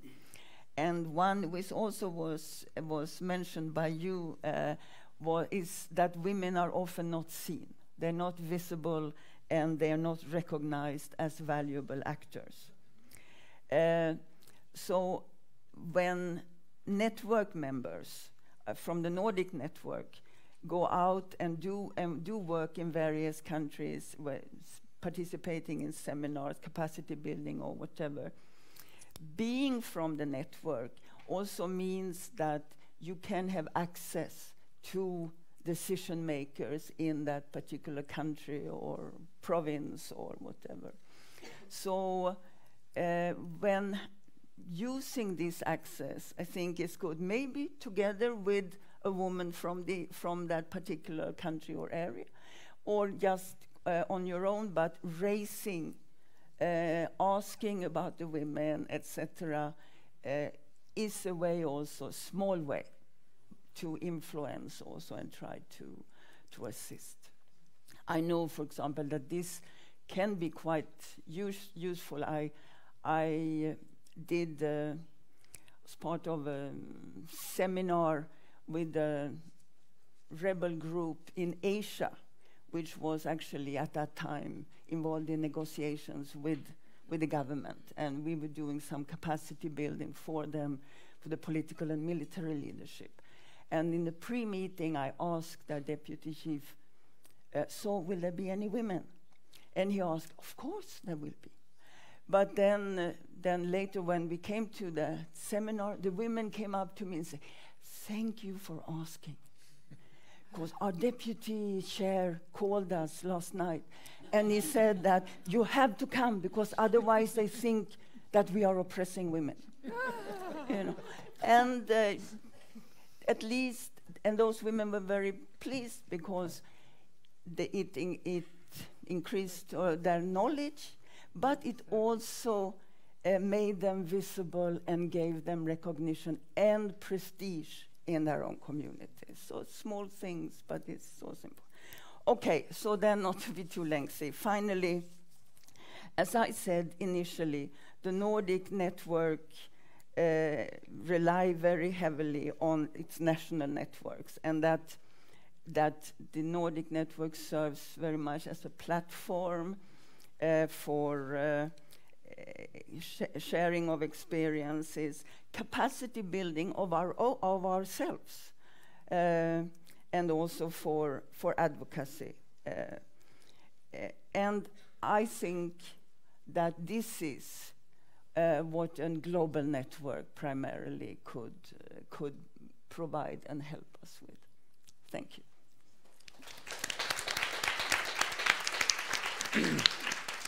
Thank you, Ambassador. And finally, we move from the regional networks to the United Nations.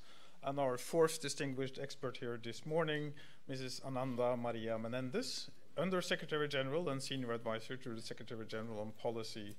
And Under-Secretary General, if you could take a UN perspective on the possible contributions and role of these networks, and also a global one, we would be happy to hear some of your views on this. You have the floor, please. Thank you very much. I'm going to be very brief because I already took the floor. So just to say very briefly the following. The Secretary General has two priorities that are closely linked, interlinked, which are gender equality and prevention. And prevention is a long cycle because we are talking about before crises erupt, when crises are in, how we solve this crisis, and how we sustain peace. And once we have really solved the conflict. In all these aspects, is very important the participation of women. So really, without women, we cannot prevent, and we cannot solve conflict, and we cannot sustain the peace. So this is very important. And the role of mediation, I would say, in almost every phase is also really fundamental. So this is my first point. My second point is that we in the UN cannot do everything. We need partners. And it's very important to have this kind of networks and maybe a global network in order to be mutually reinforcing so that we can count on the networks and the networks can count on our own support. And for that, I think that it's also very important. As I said, Secretary General established this high-level advisory board on mediation. And one of the tasks that we think are very important for the high-level group, and they are here to show this, is really this connection, and this connection with the different regions and the different levels, as it was mentioned, the grassroots, the middle level, the top level. And so I think that this is really fundamental. These kinds of meetings are fundamental.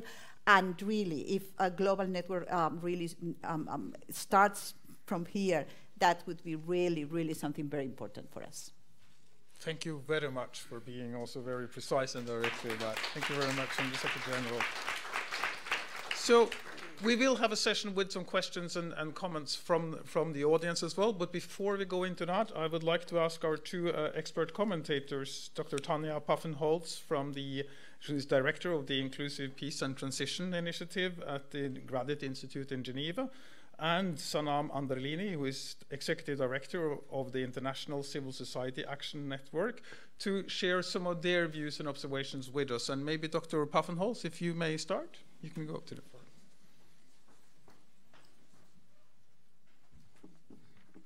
Thank you very much for inviting me to comment on this very rich, panel and what we have heard before. And I fully agree. It's like we heard a lot about the barriers.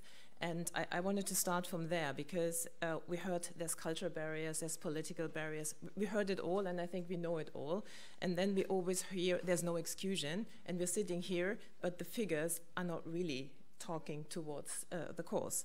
And I think it's fundamental also, the word I think that we have not heard a lot is the word power. And I think it's all about power. But I wanted to have 4 points very briefly in response what has been said.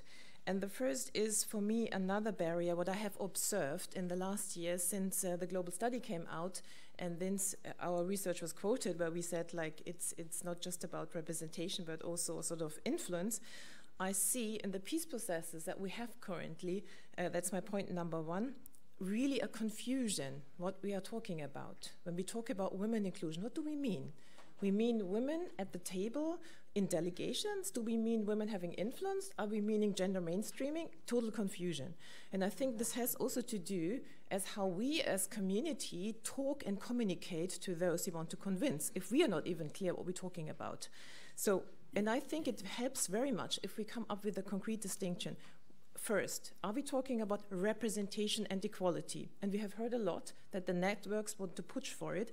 And yes, that is good. But we should not expect when we have more women at the table that they're all cheering for gender inclusion. Why should they? They will be politicians, and rightly so. So we should really accept that this is a way of getting representation, and it has nothing to do with gender and women topics. So if we want to do that we want to have more women in peace negotiations, it's super simple. Have a quota. And that has been shown in many peace processes where there was a quota, that it brings women in. And we have seen that, for example, in the lawyer Jirgas in Afghanistan, where this was the only agreement in Bonn where they had agreed 1/3 of women. They were there, yes, but they were politicians or cousins, sisters, whatsoever. They were all accused about that. 10 years later, they were empowered. So I think it's also a long journey. Second, and we have heard that also from the Colombia case, if we want gender and women topics advocated for, put a gender commission. And there's different possibilities of doing it. Let's not put it on the women to lobby for gender. Let's put it on the gender commission, whoever sits there. It's very easy. Third, if we want to have women influential, that should have influence, they need to be in decision-making bodies. Nothing as simple as that. But then my second point is, let's look into, again, the current peace processes. Where are we in implementing that? And here I find it much more worrying that we are going down if I compare the last 20 years to now, because the modalities of inclusion, I mean, at the table, in consultations, as observers, as we heard, what we see is we are moving away from those who are having more decision-making power. We see the Women Advisory Body in Syria, we see a women track in Libya, we see, and I think only Colombia and Philippines, which are non-UN mediated, are an exception where we see like more women really closer to the table. So we are moving away from, and I think what Lema Gaboy also said, the mobilization aspect. We have seen it in Northern Ireland, we have seen it in Liberia, you have done it, and you're just doing it again. Look at many of the current peace processes, there's very little mobilization going on. There's here and there's training, there's capacity building, but really women, like you described it, on the street saying, we demand. And it's very interesting. So we have more openness for invited spaces. Women are invited, come to this advisory body, come to this consultation, we listen to you, and then we kind of do something with it. But there's, in this invited spaces that have been created due to all the efforts, women are waiting to be invited. Women are not saying like, where are we? They also do it, but they don't do it in many cases in this organized form that you have described. So I think that's again a worrying thing, that the invitation basically has reduced sort of the power that women have to advocate.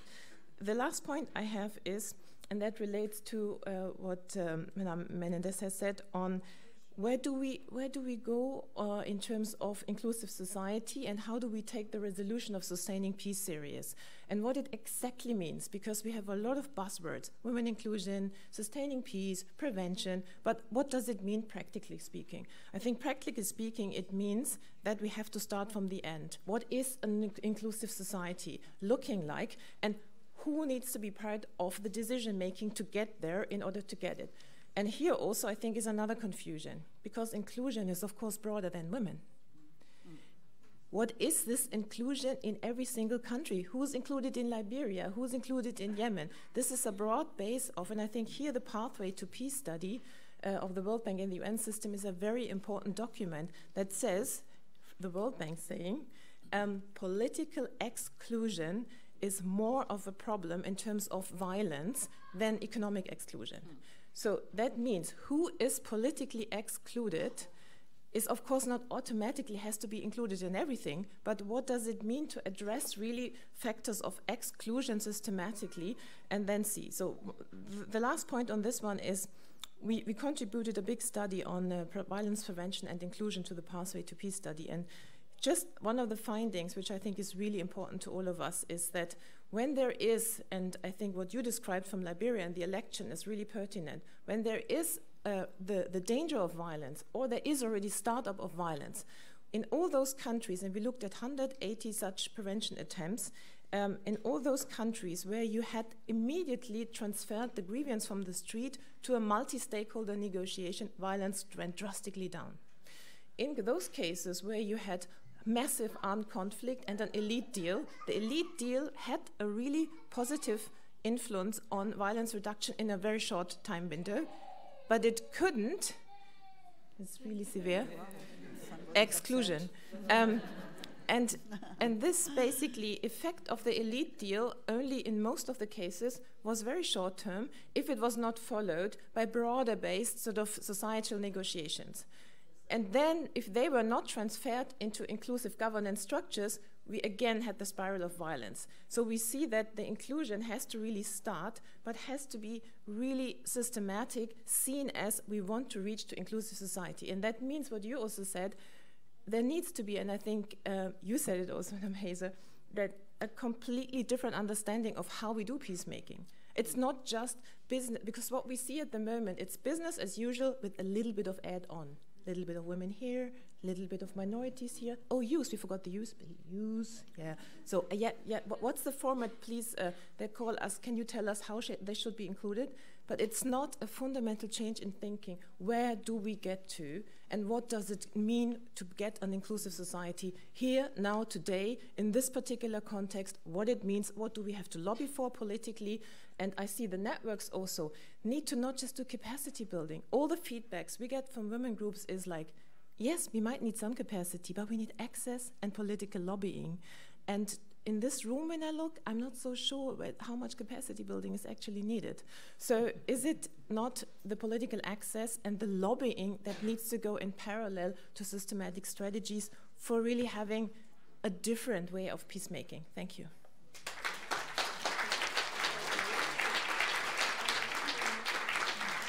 Thank you very much. And Ms. Andrini, when you may take the floor. Thank you very much.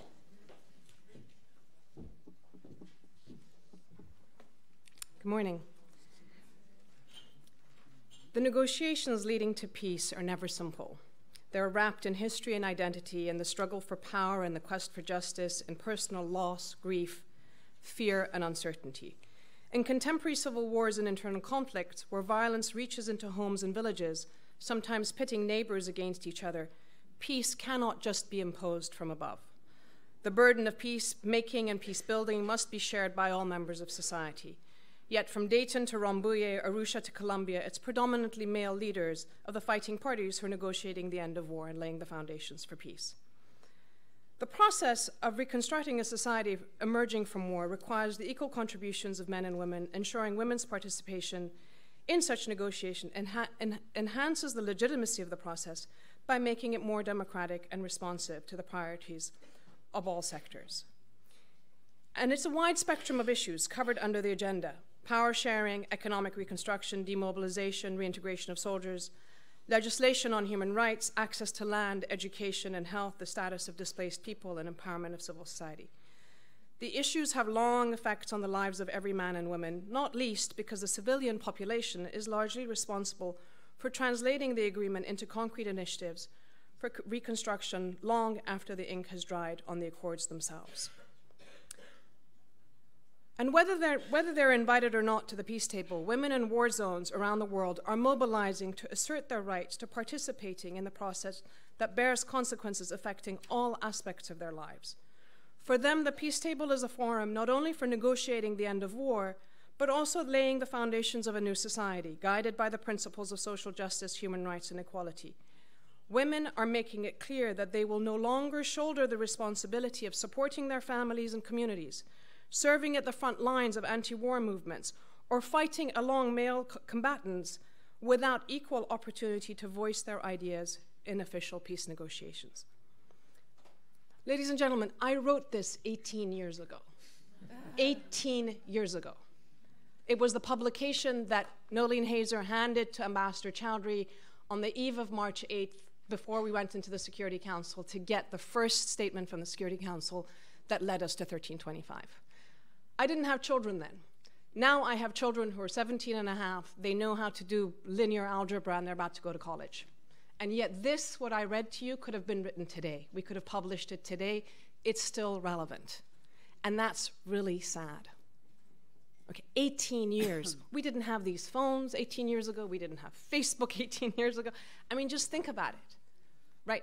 And what I've seen over the years is that we have been in a cycle of what I call the 3 A's: apathy, ad hocery, and amnesia. There's apathy about what's happening. There's ad hoc practice that comes and goes, as we've heard. And then there's amnesia. Good things happen, and then we forget them. Instead of building on them, it's completely erased. I've been in the processes where in Somalia, I was part of the standby team for the UN.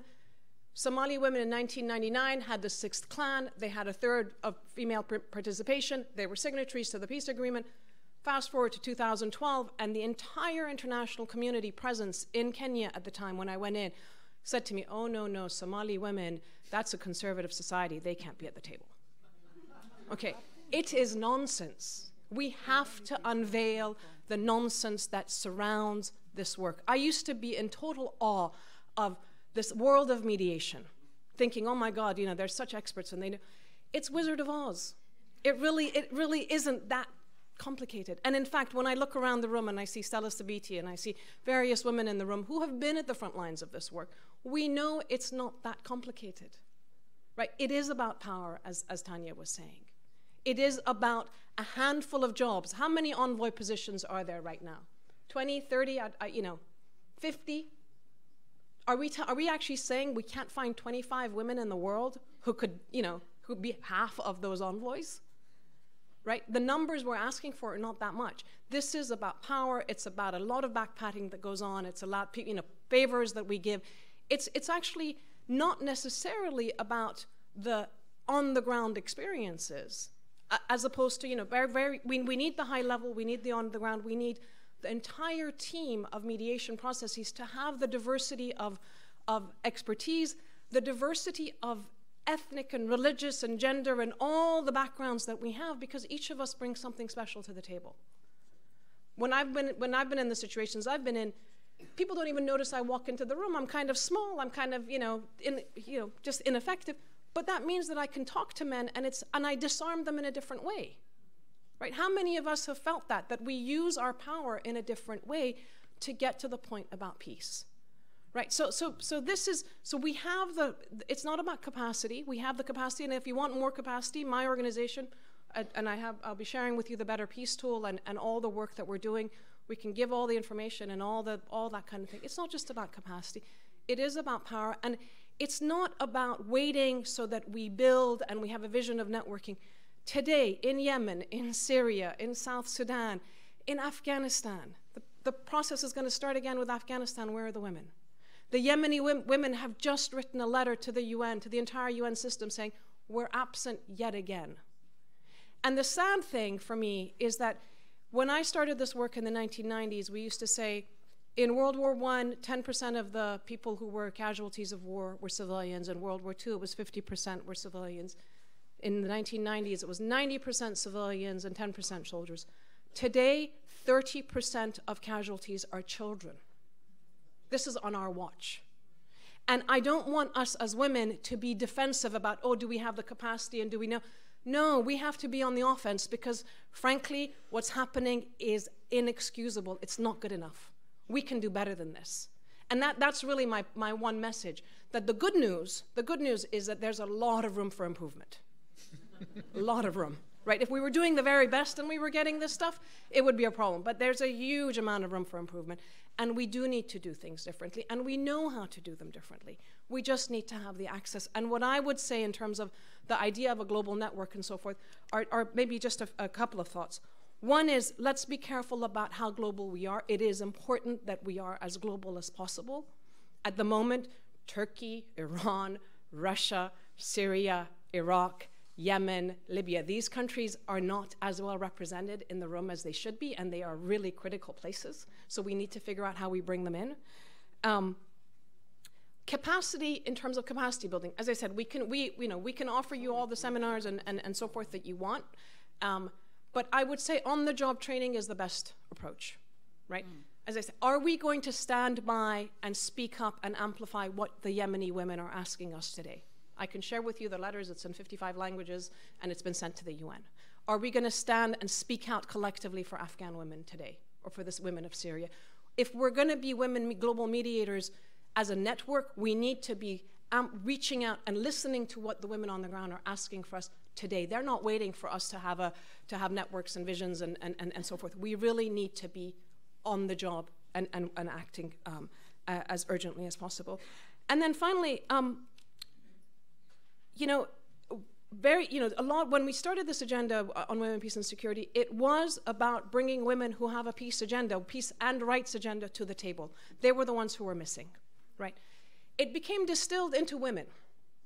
And today I live in a country where we have the possible appointment of a woman to the head of the intelligence service who was the head of the prison where they did the worst tortures, right? So it's not just about women. For me, this is about being different. It's about having the courage to be different.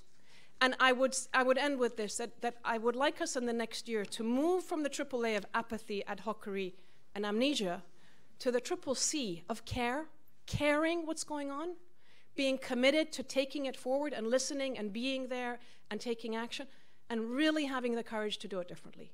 We have to do this.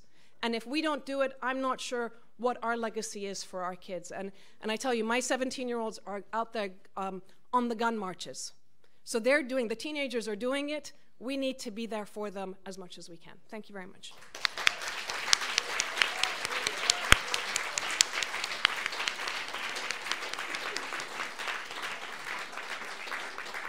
Thank you very much. Thank you, both of you.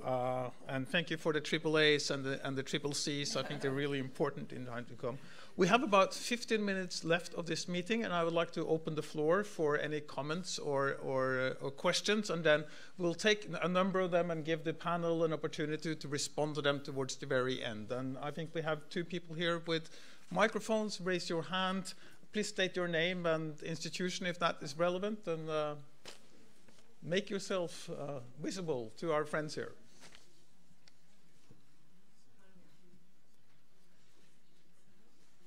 Well, yes. I think there's just one final point that I think all of us kind of forgot, and that point is money. Without sustained funding for women's work, we can never do the kind of work that we need to do. And I'm not talking about giving us the dregs of funding. I'm talking about the same kind of money that you would give for any military operations. Because you can't spend billions for peace, for war, and give peanuts for peace. Yes. Thank you. There's somebody in the back there. Yes. Please. Merci. Je suis Madame Porquet de FemmeWise. Je viens de la Côte d'Ivoire. Je voudrais poser la question suivante à celles aux différentes médiatrices et à vous qui êtes du panel. Les crises ne sont pas les mêmes. Vous avez dans certains pays comme l'Afrique où tout est politisé. Quand le pays n'est pas en faillite, qu'est-ce qu'on appelle le pays en faillite? C'est qu'il n'y a plus de gouvernement. Mais quand le gouvernement existe, il est difficile et très difficile de mettre les femmes ensemble. Parce que chaque femme voit l'intérêt de son pays, de son parti, mais elle ne voit pas l'intérêt de son pays. Et les hommes, comme Léma vient de le dire, les hommes les achètent. Nous, en Côte d'Ivoire, quand il y a eu le problème, je courais partout comme une folle. On se retrouvait 2 fois à 3, 4, mais on était quand même là parce qu'on avait le courage. On n'avait pas d'argent, mais notre courage nous amenait à avancer. Jusqu'à ce que Léma aille à Abuja où nos chefs, nos présidents étaient réunis. Elle a organisé une réunion, elle m'a appelé, elle dit nous allons te soutenir.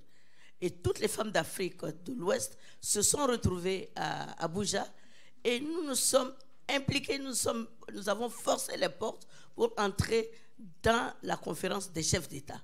Ce n'était pas facile. Chacune essayait de voir son président. Et chaque président nous rejetait. Il a fallu un seul président qu'on a eu à interpeller parce que le monsieur, je le connaissais bien. Et quand il est sorti, il allait à la toilette, je l'ai suivi dans les toilettes. Oui, il faut oser. Il m'a dit, tu m'attends. Quand il est sorti, il dit, qu'est-ce qui se passe? J'ai dit, je veux parler. Tu veux parler de quoi? J'ai dit, je veux parler du problème de la Côte d'Ivoire. Et 5 minutes après, on nous a appelé Léma et toutes les autres camarades de l'Afrique de l'Ouest sont venus dans la salle. Nous avons pris la parole et nous avons pu décanter le problème de la Côte d'Ivoire. Et le lendemain, la décision est tombée. Notre décision a été ce qu'on voulait. Alors, donc, c'est vous dire que les crises ne sont pas les mêmes et elles ne sont pas faciles à être gérées de pays en pays, surtout en Afrique. C'est pour cette raison que FemmeWise, l'Union africaine, a décidé que nous, FemmeWise, nous commençons par faire la prévention avant les élections. Parce que les élections mal organisées nous amènent des crises dans tous nos pays. Je suis de la Côte d'Ivoire. Nous avons des élections dans 2 ans. Mais aujourd'hui, allez sur Facebook, allez sur les réseaux sociaux, vous allez voir un peu ce qui se passe en Côte d'Ivoire. Mais les femmes qui n'ont pas été des femmes politiques, parce que j'ai été quand même députée maire, je suis membre du Conseil économique et social, elles n'ont pas la même crédibilité, elles ont peur. Tout le monde appelle où tu es, mais quand je vais arriver, nous allons calmer ce problème-là, parce que nous allons faire entendre à ces hommes politiques qu'on ne touche plus à notre paix en Côte d'Ivoire. Je vous remercie.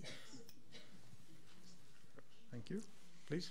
Je suis Marie-Madeleine Kalala, je suis membre de FemWise, membre amie du groupe des sages de l'Union africaine. Je voulais aller sur le même terrain que ma voisine, mais elle s'est limitée à parler des femmes. En me présentant, j'ai oublié de souligner que j'étais activiste des droits des femmes, ça fait plus de 30 ans. Et plus j'y avance aujourd'hui, tout ce que j'ai entendu, nous le partageons, nous l'avons en commun comme partage. Nos ambitions sont les mêmes. Nos ambitions entendues comme désir pour l'avenir sur la participation des femmes. Mais comme je le disais, plus je participe à des réunions et je me pose des questions. J'ai peur de me fatiguer, on vient de parler de l'amnésie, de l'apathie et ainsi de suite. Je suis un peu dubitative. C'est vrai qu'on va amener les femmes. Les femmes, nous connaissons nos capacités. Mais je me demande comment nous allons le faire. Et je me réjouis d'ailleurs de cette idée d'avoir un réseau global, parce que je pense, comme elle l'a dit, que les crises ne sont pas les mêmes à travers le monde. Les crises sont complexes. Et si je parle, c'est parce que je parle en partant de l'expérience de mon pays. Je suis aujourd'hui, on parle de moi comme médiatrice, mais je suis négociatrice aussi. J'ai participé au processus de paix en RDC, en République démocratique du Congo. Et la guerre est bien présente. Enfin, il y a des poches de conflits armés dans le pays depuis plus de 20 ans aujourd'hui, qu'on ne parvient pas à anéantir. Et le pays ne va pas mieux malgré toute l'assistance qu'il y a, malgré tout ce que nous disons. C'est vrai qu'il n'y a pas eu beaucoup de femmes dans les processus de paix, mais elles ont accompagné à l'extérieur. Je me demande si certains conflits ne vont pas au-delà de nos compétences, que ce soit hommes ou femmes. Et ici, c'est la participation au pillage des ressources naturelles. C'est une puissance très forte qu'on ne voit pas et qui est un frein, qui est un obstacle certain. Quelle réponse allons-nous apporter? Et c'est en ça que je trouve la présence des grandes dames qui participent à ces panels importante pour nous. J'ai posé la question à notre dernière réunion du groupe des sages. Comment se passent véritablement les négociations? Comment arrive-t-on à des solutions? Est-ce ce que nous vivons lorsque nous sommes autour de la table des négociations? Je n'en ai pas le sentiment, je vous l'ai dit, j'étais négociatrice. Les choses se font ailleurs. Est-ce notre présence qui va permettre d'apporter des réponses? Ou bien devrons-nous adopter les mêmes méthodes que les hommes? Parce que si je dois parler aujourd'hui de ce que je sais, je suis désolée, les pratiques ne sont pas toujours les meilleures. Tout ce que nous apportons en termes d'éthique et de moralité ne se reflète pas dans ce milieu-là. Allons-nous, nous femmes, devenir comme ces hommes pour pouvoir avoir des solutions? Voilà des questions que je me pose. Et c'est en ça que je trouve intéressant. J'aurais voulu demander à ma sœur qui est dans le panel, oui, je vais parler longtemps, je suis désolée, vous avez été présidente. Comment se passent réellement les négociations? Quelles sont les réponses que vous apportez à ces prédateurs qui sont de l'autre côté? J'aurais aimé poser la même question à Madame Léna Sout, que je connais très bien parce qu'elle a été dans d'autres pays, comme représentante du secrétaire général. J'aimerais poser la question, à prix Nobel, je ne pense pas, mais j'aurais posé la même question à la présidente du Libéria si elle avait été ici. Dites-nous comment ça se passe vraiment pour que nous puissions comprendre cela et ne pas devenir nous-mêmes des hommes, des hommes avec grand H, sans moralité et sans éthique. Thank you very much. I think we have time for one more question before we go to the panel. And please keep it brief, and also to remember that this is a conference that is ongoing for the next 1.5 days. So there are ample time to continue some of the issues. Okay, thank you very much for all the panel, and I think this is a very crucial issue. It's more about women's empowerment in general, I think. We cannot talk about participation in peace negotiations for women without talking about women's empowerment in general. As it seems to me from the different interventions, and particularly also it's very touching to touch upon Her Excellency's intervention when she said once she stepped down, we couldn't preserve les acquis, the gains that she had achieved. And this tells me that we cannot be dependent on one person. Women's empowerment is not dependent on one person. There are more obstacles than that we have to address and handle. And I think that's why I was thinking that maybe the networks should have more important work to do in peace times more than in wartime. And to work really on how to approach decision makers, to approach legislatures, and to empower women at all levels. It's about education, it's about fighting traditional patterns, it's about changing mindsets, as the minister said, and this takes a lot of effort. And I think once we handle the grassroots of why women are not in peacemaking, then we will have more women. So what is the plan, peacetime plan that the network has? Thank you. Thank you very much. And I suggest that we now ask the panelists to do their answering the questions and do some final brief comments before we have promised to end. I can see Elizabeth is in there. We have very short time before the buses need to go back to the conference center. So I suggest for simplicity that we start with Ambassador Sund and then follow this way around. So Ambassador, please. Yes, thank you. Well, it's difficult to sort of sum up something so rich in just a few words, but I would like to say that, yes, I fully agree that it is about power and how do women get power. But I think maybe also we could ask ourselves, is it necessarily so that that it is the peace process that is going to give the women the power? Maybe we are simply asking too much about from the agreements, etc. Maybe it would be rather to be better to be limited in what we want to achieve in various peace negotiations, and then leave to regular political processes to continue. For example, not have questions on a new constitution linked to a peace process, but separate in order not to maybe to give the belligerent too much power. I mean, that's one possibility also that one maybe we are asking too much about the peace processes, but obviously that we need women, but exactly for what, I think that also varies. So sorry, I really cannot, I don't have time really to go. I could speak for half an hour about this, but thank you. Luckily, there is a conference that is ongoing that you can pursue this. So please, Madam President, you have the floor for brief comments. Oui, je pense que elle a dit, en gros, ce qu'il fallait dire en ce qui concerne le pouvoir. Ce que je peux dire et répondre à Marie-Madeleine, c'est que le monde est monde, et le monde est fait d'intérêt. Le monde est fait de pouvoir. Le monde est fait d'un certain nombre de choses qui se disent et qui ne se disent pas.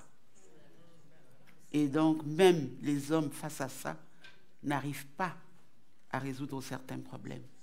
Quand les femmes arrivent à émerger et essayent de gérer autrement, selon sa sensibilité féminine, elle a en face d'elle beaucoup de difficultés et beaucoup d'obstacles également. Quand je suis arrivée à la tête de l'État, les femmes m'ont dit, voilà, maintenant tu es femme politique, tu gères le pays en homme politique. Je dis non, je ne veux pas gérer le pays en homme politique, je veux le gérer en femme politique parce que j'ai ma sensibilité féminine, j'ai ma façon de voir le monde, j'ai ma façon de faire les choses.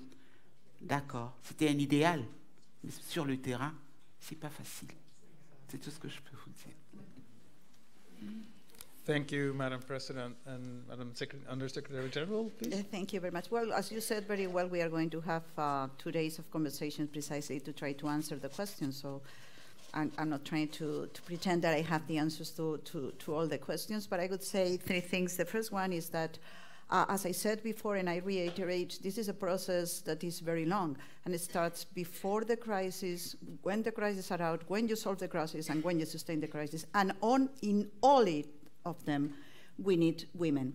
So that's an important issue. I also agree on the issue of inclusion. This is very important. It's not only about gender equality, it's about inclusion in societies, which is really a larger topic, but very, very important.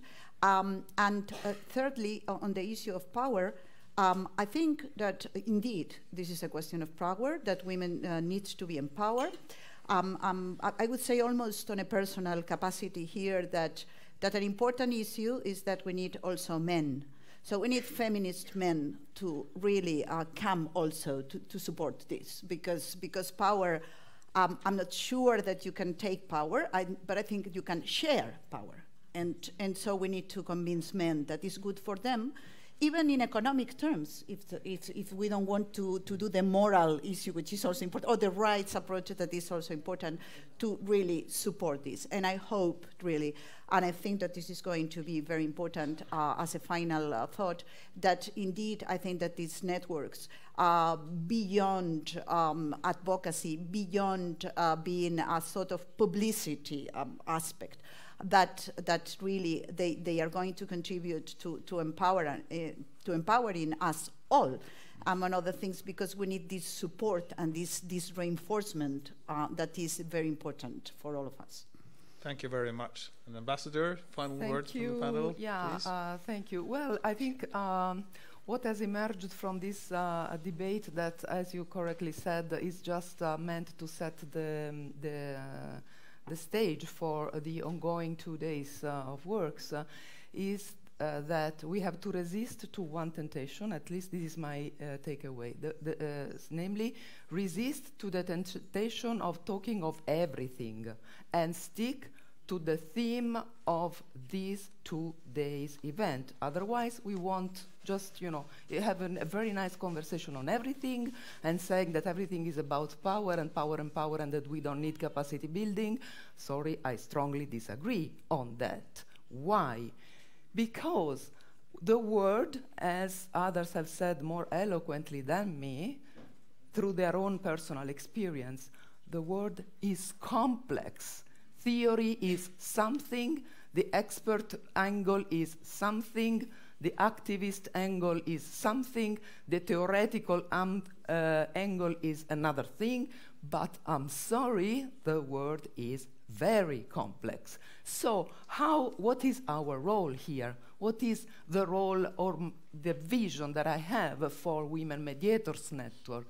To grow the capacity of strengthening the human segment of the civil society. In that sense, of course, we need capacity building, because without that, you don't have enough women to be enough vocal in the country to get in power. I'm sorry, that's it.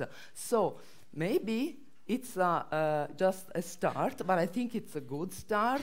One country that is very dear to my heart has been mentioned, Libya. Someone said it's not sufficiently represented. Precisely for that reason, we have one member of Libya in that network, but it's only one and it's not sufficient. And with her, we want to do more in the country to make sure that women one day have enough attraction in the society to be able to get to the power.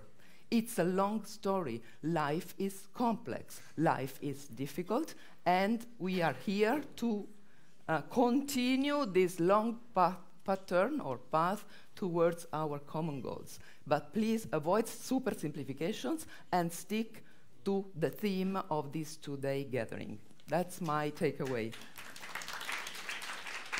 Thank you very much. Thank you very much to the whole of the panel. And I now leave the floor back to Director General Tine Mørk-Smith. Thank you very much.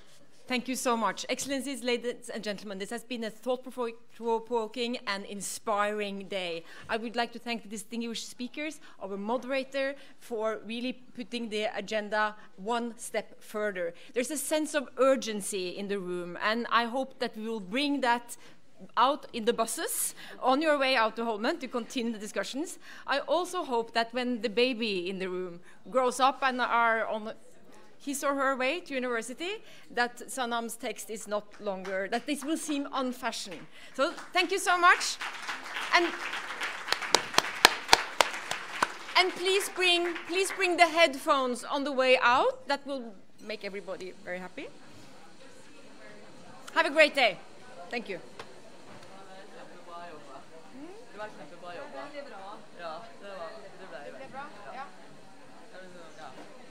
Paneldebatt var jo liksom i begynnelsen